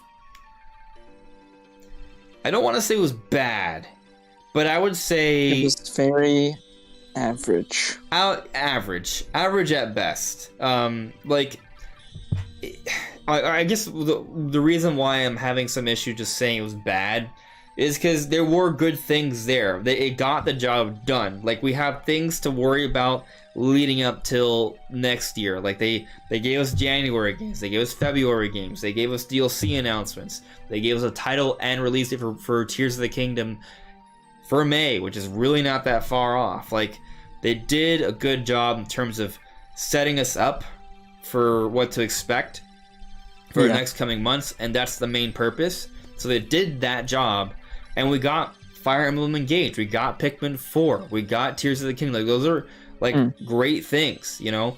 We didn't learn much about the specific announcements themselves. Like, each announcement was so little of it. Like, even a Fire Emblem, I feel like that was probably the like actual new game we learned the most about. I feel like I barely know anything about that game either. I think the direct was lacking a little bit of variety. I think it was lacking in-depth information on the things it actually showed.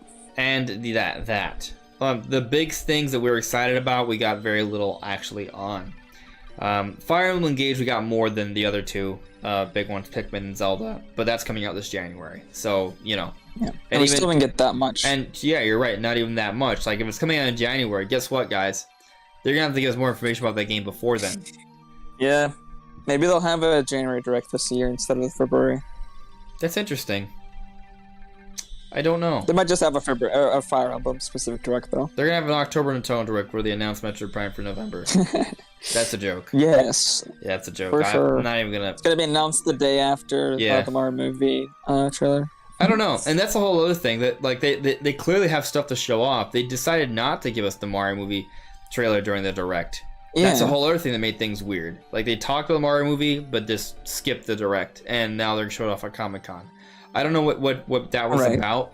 Maybe they just wanted Miyamoto to focus on Pikmin at the time, and they had already set up a deal at Comic-Con to reveal the Mario movie as a trailer, because I guess, like, since it's an actual trailer, maybe they want it to be shown off like to the entire movie-goer world as opposed to just a gaming world. Yeah. Maybe that's what their sort of thinking was. So I guess I can kind of see that. Anyway, I want to point something out here. Let's see. The Game Awards. I think we could still... It's interesting that we're getting the Mario movie at Comic-Con, but I still feel like we can get another trailer for it at the Game Awards. Or if we... Possibly. Because, like, we're not going to just get one trailer, you know? Well, that has been the case sometimes. No way. No way we only get one... Like, there's no way you only get one trailer for the movie until April. Oh, no. I thought you meant, like, one trailer at Game Awards. Oh, okay, yeah. Like, we might only get one thing at the Game Awards. That might be the Mario movie trailer. But it also could be another trailer for Tears of the Kingdom. Potentially both, but that would be based off recent history, a lot, but not impossible. I do see here we got a new member. Thank you for joining, big man. Very much appreciated. I created a new word there. Appreciated. Very much appreciated. Welcome to the Legends Plus tier. Thank you very much. But going back to just a little bit of the E3 conversation, because I know we just kind of like went way off tangent, as usual. You know, the first thing that I thought of when they announced E3 was, we're not going to see Zelda there. No. Or at least we might see the DLC or something, but... Well, 100% we will. They might reveal it beforehand, but I'd rather they wait till like E3 to talk about that. At least give like maybe a story trailer for that later. You know, they even if they announce the DLC beforehand, which I think is most likely, because they may just give us like they'll just show us like the outline, you know, like the blueprint, like wave 1 here, wave 2 around here, but they'll give us an actual trailer for some of the stuff at E3. That makes sense. Yeah, that makes more sense. Yeah, but like Breath of the Wild's not gonna have a huge focus, so yeah, it's gonna be weird. Tears of the Kingdom. So it's not gonna have a huge focus. That's super interesting. So like, what is gonna be the focus? Maybe Mario? It's gonna be 2 months removed from the Mario movie. I think it is gonna be Mario. keep in mind, Pokemon Scarlet and Violet comes out this year too, right? So like the major Pokemon games will have been out, major Splatoon will have been out. We're getting Mario Kart DLC, so it's not gonna be a new Mario Kart. It ain't gonna be Smash Bros. It ain't gonna be Animal Crossing. Zelda will have just come out. So in terms of major stuff, what do they talk about? Well, it might not be anything major, but I don't know. I see Metroid and Mario having a big focus at next year's E3. Metroid would be nice to see for sure. I think that Mario. It's Prime just 4 been may so finally long. get a teaser then. I mean, you gotta think. We've been waiting for Breath of the Wild. Like, we've been waiting so long for the next Zelda game. We've been waiting almost as long for the next Mario game, too. And we have not even heard one snippet of information about that even being in development. Let's also make mention that Metroid Prime 4 was announced in 2017, and here we are, 2022. Yep. So, I know they restarted development, but still, it's been a long time. So even since 2019 to 2023 would be a substantial amount of time. Just to see footage. We're not even talking about the game coming out next year at this point. Yeah. Like, unless there's some sort of crazy situation where this rumored Metroid Prime HD comes out this November, which I don't believe anymore. I'm holding out, like, hope just because of the sources on it, but I don't really believe that's going to happen anymore. I think it's kind of like it's fool's gold. Like, it just doesn't make it. I don't see it happening logically. It would just be very strange. Like, at this point, I'm like I'm preparing myself for Prime 4 to not come out till 2024. I think Prime HD at this point comes out next year, maybe around the holidays, maybe not like November, but maybe like August or September or something, and then Prime 4 comes out 2024. But maybe they reveal both at next year's E3. They show up Prime HD, but they still tease us with Prime 4. That kind of doesn't that kind of feel right to you? You know, like, with Zelda now gone, yeah, they can give us Mario, but they may give us both Mario and, because like with Zelda's gone. Like, there's no more like, what's the next big Nintendo game? You know, like, Zelda's like on a different level than everything else. Like, so they're gonna need like other things, and Smash ain't coming around anytime soon either. So, you know, after Zelda, it's gonna be okay. Where's the new hardware? Where's the next? You know, then Prime 4 and Mario. So, I mean, new hardware. You know, you mentioned that, but that also could be a big part of E3, depending on if there's a new system coming out next year. Heck, I mean, the other element to consider is that they could still release new hardware alongside Zelda in May. It may be why it's coming out in May. I don't know. I mean, there's honestly, there's so much that could occur. Like, there's so many directions Nintendo could take things. It's very... There's so many questions now. I feel like we're in this very weird area where it feels like we're transitioning to something, but then at the same time, Nintendo's not telling us anything. So it feels like there's all these signs, and just it feels like the right time, and all these other reasons why it feels like a new generation should be right around the corner. But officially, we're hearing zip nada on that, and there's also really confusing things like, well, if there isn't hardware coming out like alongside Breath of the Wild, why is there going to be new hardware next year? If so, then why not release it alongside Breath of the Wild, even if you have delayed the game further? I don't know. Yeah, wouldn't it be strange for new hardware to come out next year and it not come out alongside Breath of the Wild too? I mean, Tears of the Kingdom. I mean, sure, they could do a big 4K patch for it or whatever, but it would be weird to not just delay it that few extra months and have it launch alongside it. It's odd. But it may be also because this is a different type of new generation. Like, when Breath of the Wild launched on the Switch, that was the Switch to the Wii U was a standard kind of generation we think about, where there are all the new games are only being made for the new system. The old system is dead.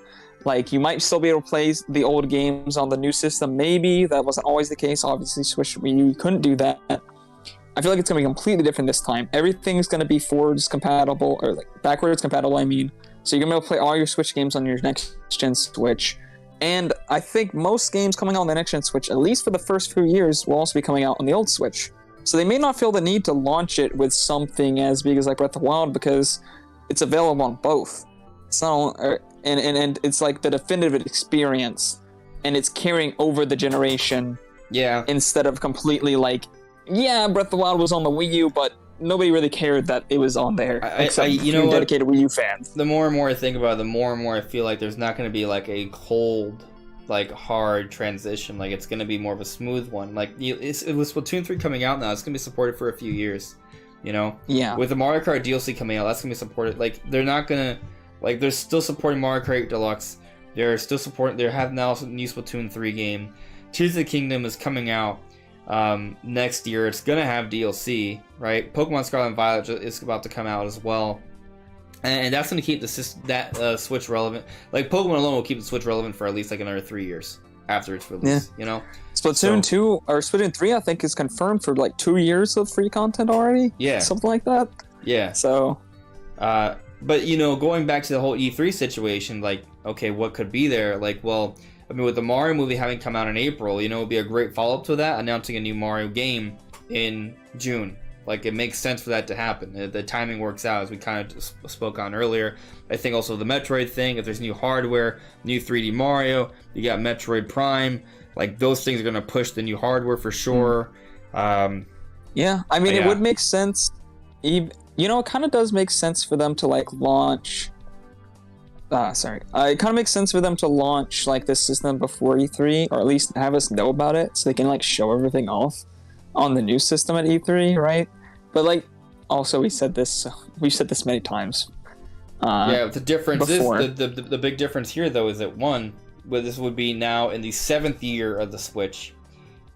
2, it would be even more time to alleviate the semiconductor shortage, and then 3. Tears of the Kingdom, we have a release date for that. And we know Nintendo likes to release hardware with Zelda because that's what they've been doing for years. Now, we've seen patterns break. I mean, it looks like the pattern for an annual Zelda is about to break now because there's no Twilight Princess Wind Waker or anything seeming to come out this year. Right. Seemingly. So, you know, there's that to consider. But, I don't know. Lately, Nintendo's been launching, like, hardware in, like, September. So... yeah. I feel like maybe they will talk about it beforehand, but I don't know. I don't know either. I feel like I do think I don't know. It could very much affect E3 though. It's so hard to speculate on E3 because there's so many questions and like everything could change based off of so many different variables that we just have no idea what's happening with. But I'm at least excited that we know it exists. Like, we know that, like, during that time, like, assuming Nintendo's going to be there, which almost certainly they will be, because I feel like if you don't have Nintendo, you pretty much don't have E3 nowadays. Like, they're the biggest people at E3. They always have the best show at E3. It's been like that for a long time. I mean, Sony doesn't even bother showing up anymore because their shows were so bad. And Microsoft is, like, clearly in second place, even though they do pretty good. So I feel like Nintendo's going to be there. But we just don't know. Yeah. It's going to be interesting to see what happens next year, for sure.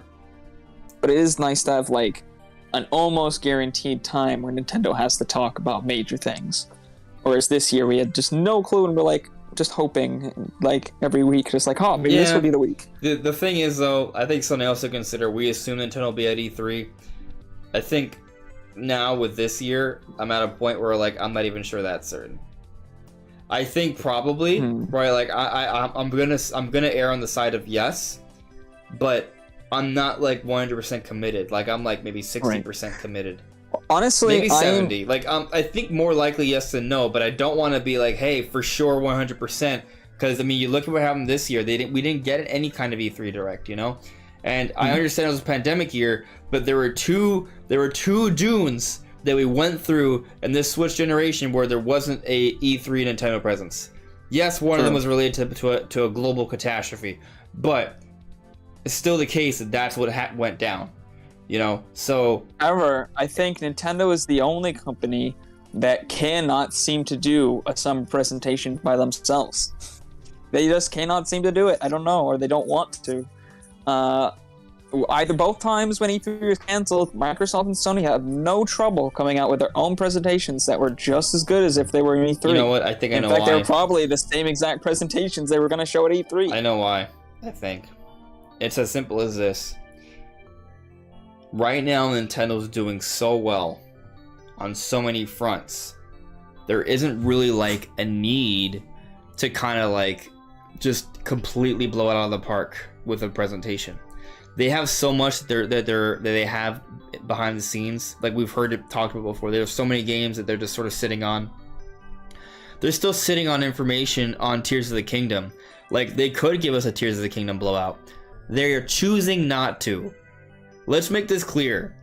Tears of the Kingdom is not suffering in terms of development. I think the fact that we have a confirmed release date for it now, it goes to show for that. Not to mention, a while back, we got information that there was already voice acting done. So, they may have been sitting on Tears of the Kingdom for a long time.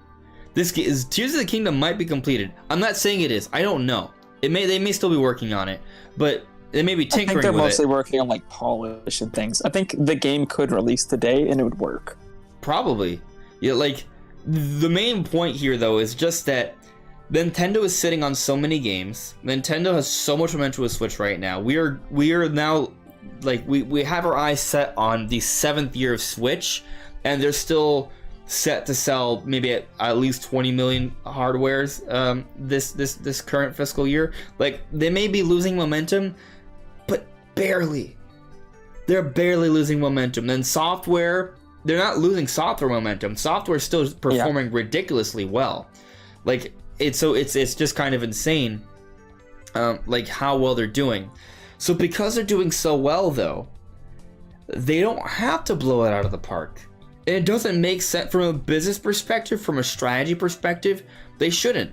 As much as I want them to like give me the best direct of all time, there's no need to, because they should save that for when they need it. You know, like they're still coming out with their games. It's not like they're not coming out with their games, but they're spacing them out a little bit, right? Like they have so many games that are coming. It's not like we're not getting games. First off, like we're getting games.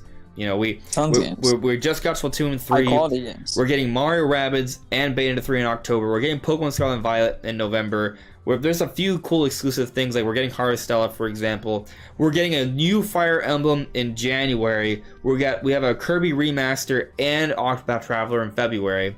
Like, there's a good lineup of games. Even if Nintendo doesn't announce anything else, that's a solid lineup, and that's kind of been like that for a while now. So the main point here, as I think I've already illustrated, is simply that Nintendo isn't blowing our socks off with like Nintendo Direct presentations or like consistent E3 showcases that are incredible, because they don't need to. They can just give us the information about the games when they're needed. And to your point, Brandon, about how it seems like Nintendo can't have a presentation unless there's others having presentations, it's because that's when they're forced to, because they have third-party agreements and they need the information for those games to come out. And I think that's really where it's at. And they're like, okay, well, if these third parties need their information now, let's just do a partner showcase. Or, okay, well, you know, we probably also need to give some information about our games before the end of the year, so let's just do a direct. Like, I think that's pretty much what the situation is. So, in a way, maybe some people should prefer Nintendo to suffer a little bit. That way, they're like, oh, well, we gotta really blow their socks off now, because we've kind of sucked up the last few months. Like, they're just performing so well that they're just going to kind of... We're still getting the games, but it's not going to happen in the best way possible, because there's no need to. I do think they're going to be E3, though. I don't think E3 would exist without Nintendo, to be honest. Like Microsoft, they'll have their presentation. I don't think Sony's going to be there. I think they're just going to not be there again, as they haven't been for a while. And then, like, if the Nintendo's not there, what are we gonna watch? The Ubisoft presentation? Heck no, nobody watches that garbage. I sometimes play games on my PlayStation. I sometimes play games on my PC. There are some games on Xbox and PlayStation that I'm like, oh, that's cool.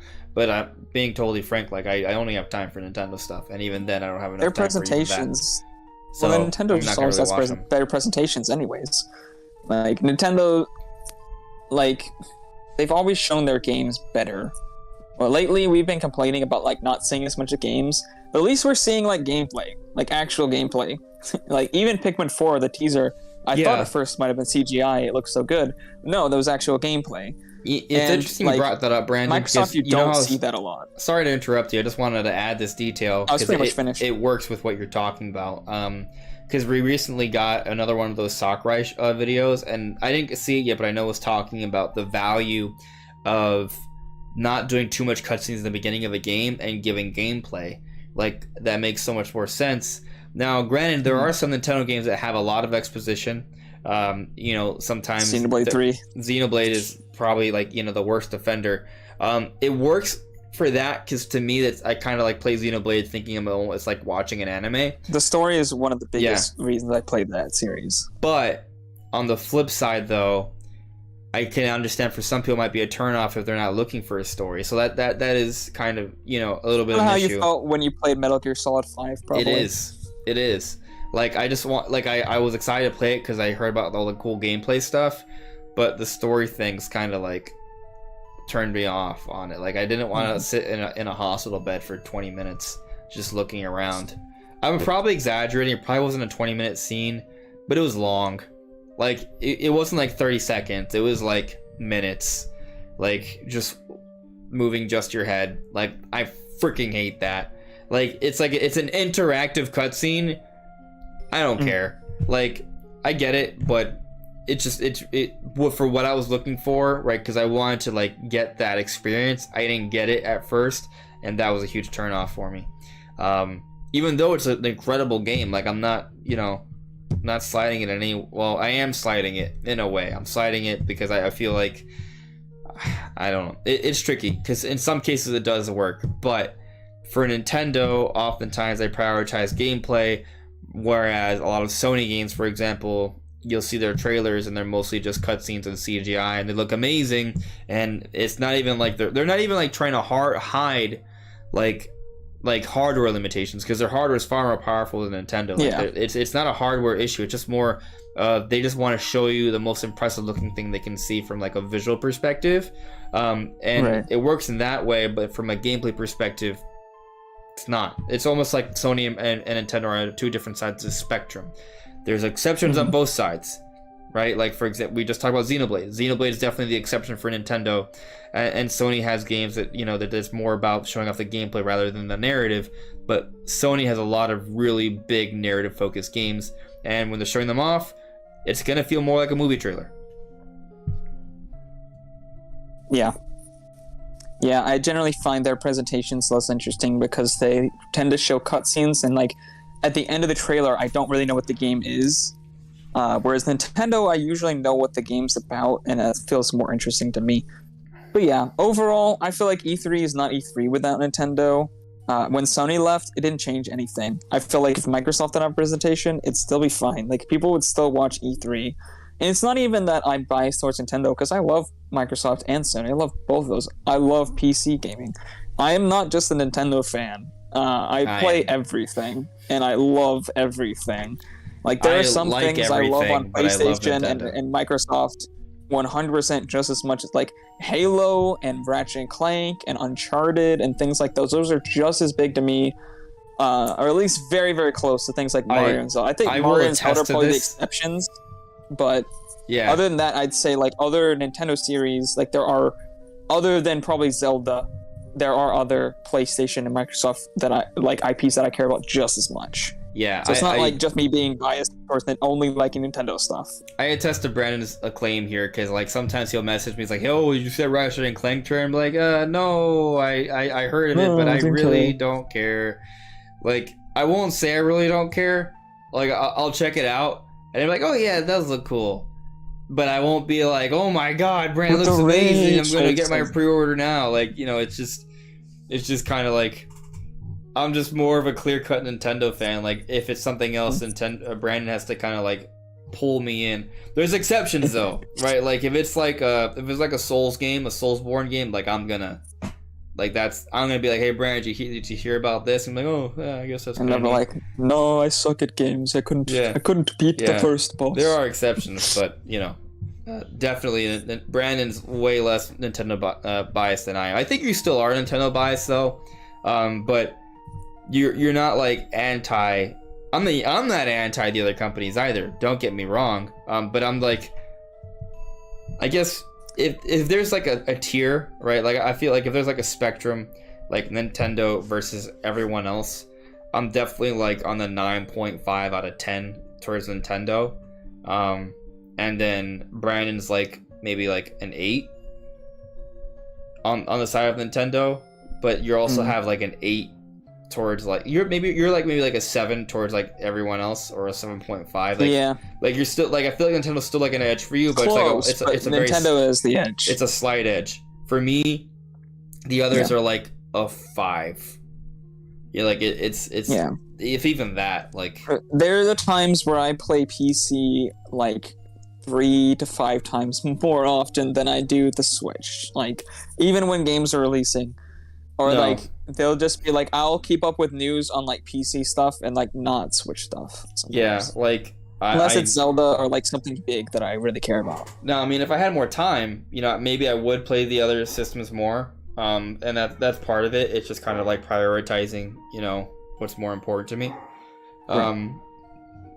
Like I haven't bought a PS5 yet, and I don't know when I will, because it's kind of like a time. Like I imagine I eventually will, but like right now in my life, I just don't have that much time. So it's kind of like, right. I already have a PlayStation 4. Like if I can play the games that I want to play on my place, I'm just gonna do that. And I haven't even used my PlayStation for playing games in a while. I've been using it just as like a streaming device. So, you know, yeah. But let's bring the show to a close. Let's talk just a little bit about Tears of the Kingdom, because I did say we'll talk about Tears of the Kingdom. We have talked about it to some extent, but we haven't done like theories about Tears of the Kingdom. So we'll touch on that for a little bit, and then we'll close things out here. Checking in with the chat, Paint Fan Purple added me. Nintendo left the Game Awards 2 years ago. They ain't coming back. I think they've had a presence. Sometimes their presence has been really light. I think a lot of that just has to do with what makes sense at the time. Like right now, it makes sense to have a Zelda trailer and a Mario movie trailer. Why? I'll explain why. The reason it makes more sense now than the past.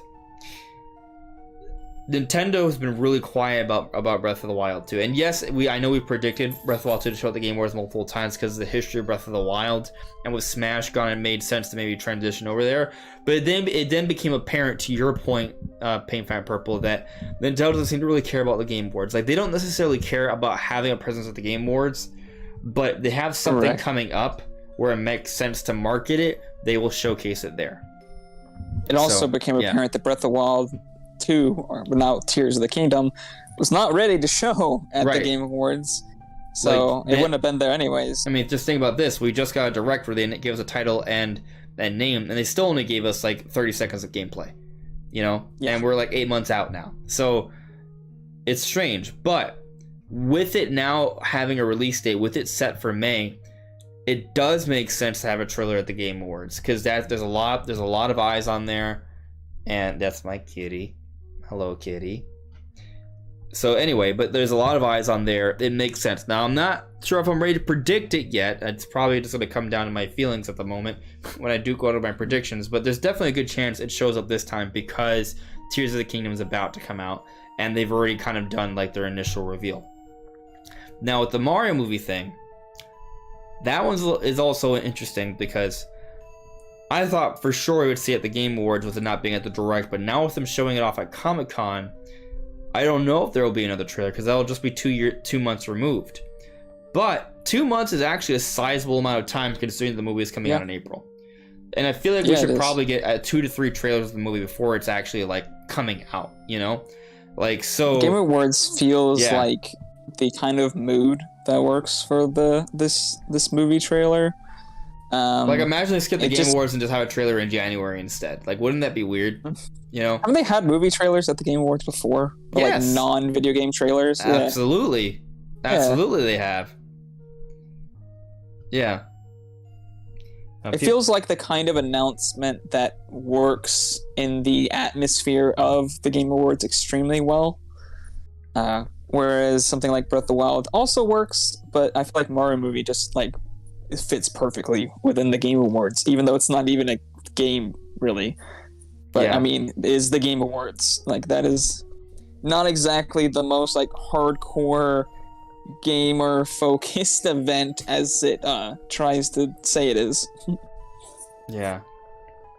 It's very political, mainstream. It's very, very mainstream. Biased. But it's also why it makes them show off movies there, because movies appeal to the mainstream. Yeah. So that's why there's a good chance it could show up there. But, you know, Nintendo could also be like, oh, we'll just show it off randomly, whenever. So it doesn't have to be the Game Awards, but it's a good opportunity to do it. So we could see both. I think there's a good chance, but it's obviously not guaranteed. Getting to another chat here, Guy You Don't Know asks, do you think there's a chance we'll see Prime 4 at the Game Awards? I was sure that we'd get some news this year, but given how long it's been since the restart, but now I'm doubtful. So, to be consistent, I'm 99.9% certain this is not going to happen. Yeah, to be consistent here, okay, part of the reason why I think both Tears of the Kingdom and the Mario movie could show up at the Game Awards is because it's already been shown off elsewhere beforehand. Metroid Prime 4, I really doubt we get the initial reveal there. And I know in the past I have suggested otherwise. My thinking has simply changed on that. I think now, as more time has passed, I think I'm a little bit more aware of how Nintendo wants to handle things with the Game Awards. And also, you should also keep in mind, philosophies change over time, too. And also keep in mind, I could just be freaking wrong. It could just be random. It could just be random. Like, we could try and come up with reasons why they do one thing or another. Sometimes it just may be the way the wind is blowing. You know, this time around they decide to do that. Next time they may not. So, you know, we'll keep that in mind. But, yeah, I mean, honestly, I don't expect Prime 4 to be there. I still believe Metroid Prime HD is real. I do believe it is coming, and I think we do get that before Prime 4. I would say about a year away before Prime 4 comes out, we'll get Prime HD. Give or take a few months, you know, because it does depend a little bit. And I was hoping we would get Prime HD this holiday, especially after the words from Jeff Grubb and what he heard. Last I heard from what he said, he still thinks it could happen. Based off one of his last videos, he said his sources still suggest that. I really doubt that at this point. And because I really doubt that at this point, I have to think Prime 4 is not coming out next year. Because I think Prime HD would come out. At this point, Prime HD has to come out pretty much next year. And though Prime 4 probably a year removed from that. So I think Prime 4 is a ways off. And I think when we talked about earlier about E3, I think E3 is probably the perfect venue to showcase both Prime HD and tease Prime 4. So there's that. Now, I know you guys are asking to see Ruby. She just got off my lap. Let me see if I can show her. Hey, Ruby. Come. No, come back. I want to show you off. The world wants to see your brilliance. And she's like, I'm good. She's like, nah, I'm good. She does not want to be seen. There you go. Okay. It's like, why are you doing this to me? It's okay. I actually got a cat as well. Yeah. This little gray kitten named Ko. K-O-E. Ko. He was sleeping with me. I was watching stuff. He was just sleeping on my lap. Yeah, cats are cool. That's cool. He showed me a picture of the cat. It's a pretty cool cat. Yeah, but I think we're pretty much at the end of the show. I'll just close things out with this. I know I said last Monday that I was gonna have a dragon-related Zelda video coming out, a dragon-related Metroid video. That'd be interesting. But a dragon-related Zelda video coming out last Friday. That did not happen. That video is still coming. It's just pushed up. So, you know, we'll be getting to that soon. I'll just kind of maybe give you like a little material there. A teaser. Yeah, teaser. Like, I mean, it's kind of clear. Like, if you pay attention to Tears of the Kingdom, there's a lot of dragon stuff being shown. There's a huge dragon motif. There's even signs of that dragon motif in the previous trailer with the dragon shield. Yeah. That breathes fire.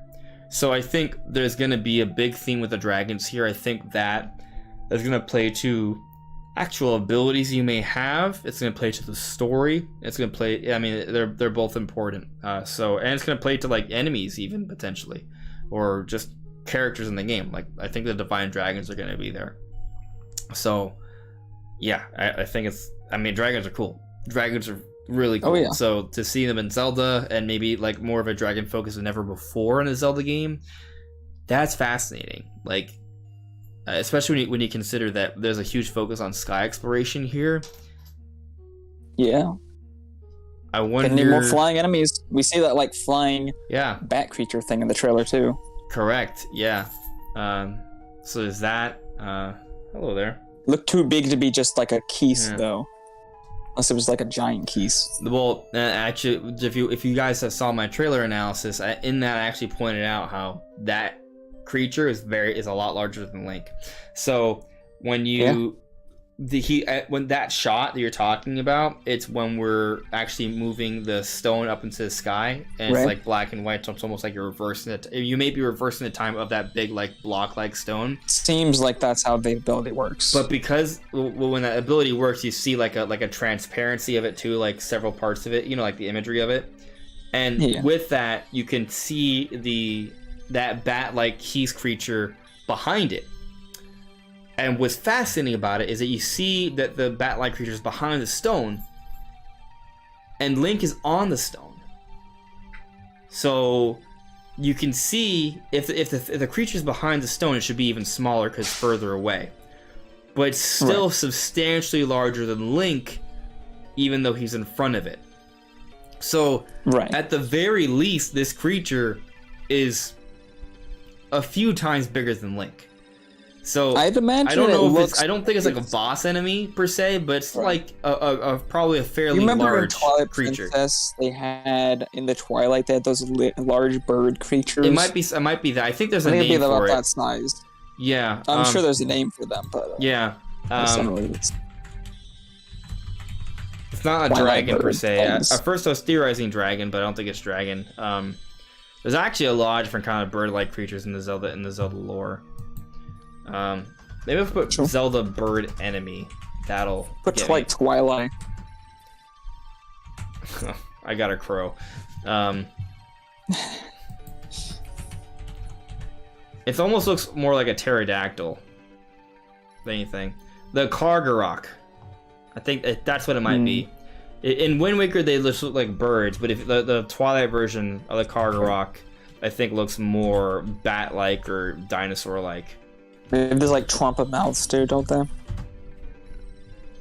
What? They're like weird musical mouths. Yeah, well, it depends on which version you're looking at. If you're looking at the Twilight version or the Hyrule version.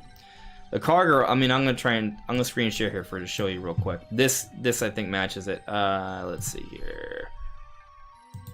There, that's the normal Kargarok, right? And I was gonna look on the stream, but there's ads.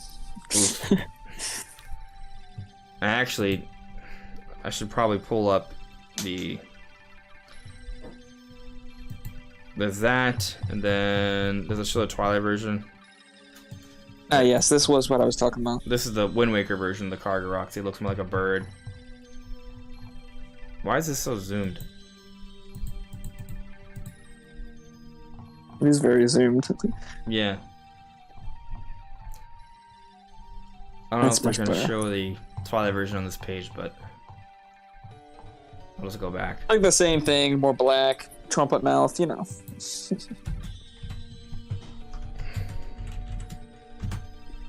I mean, there it is, right there. Twilight Carrier Kargarok.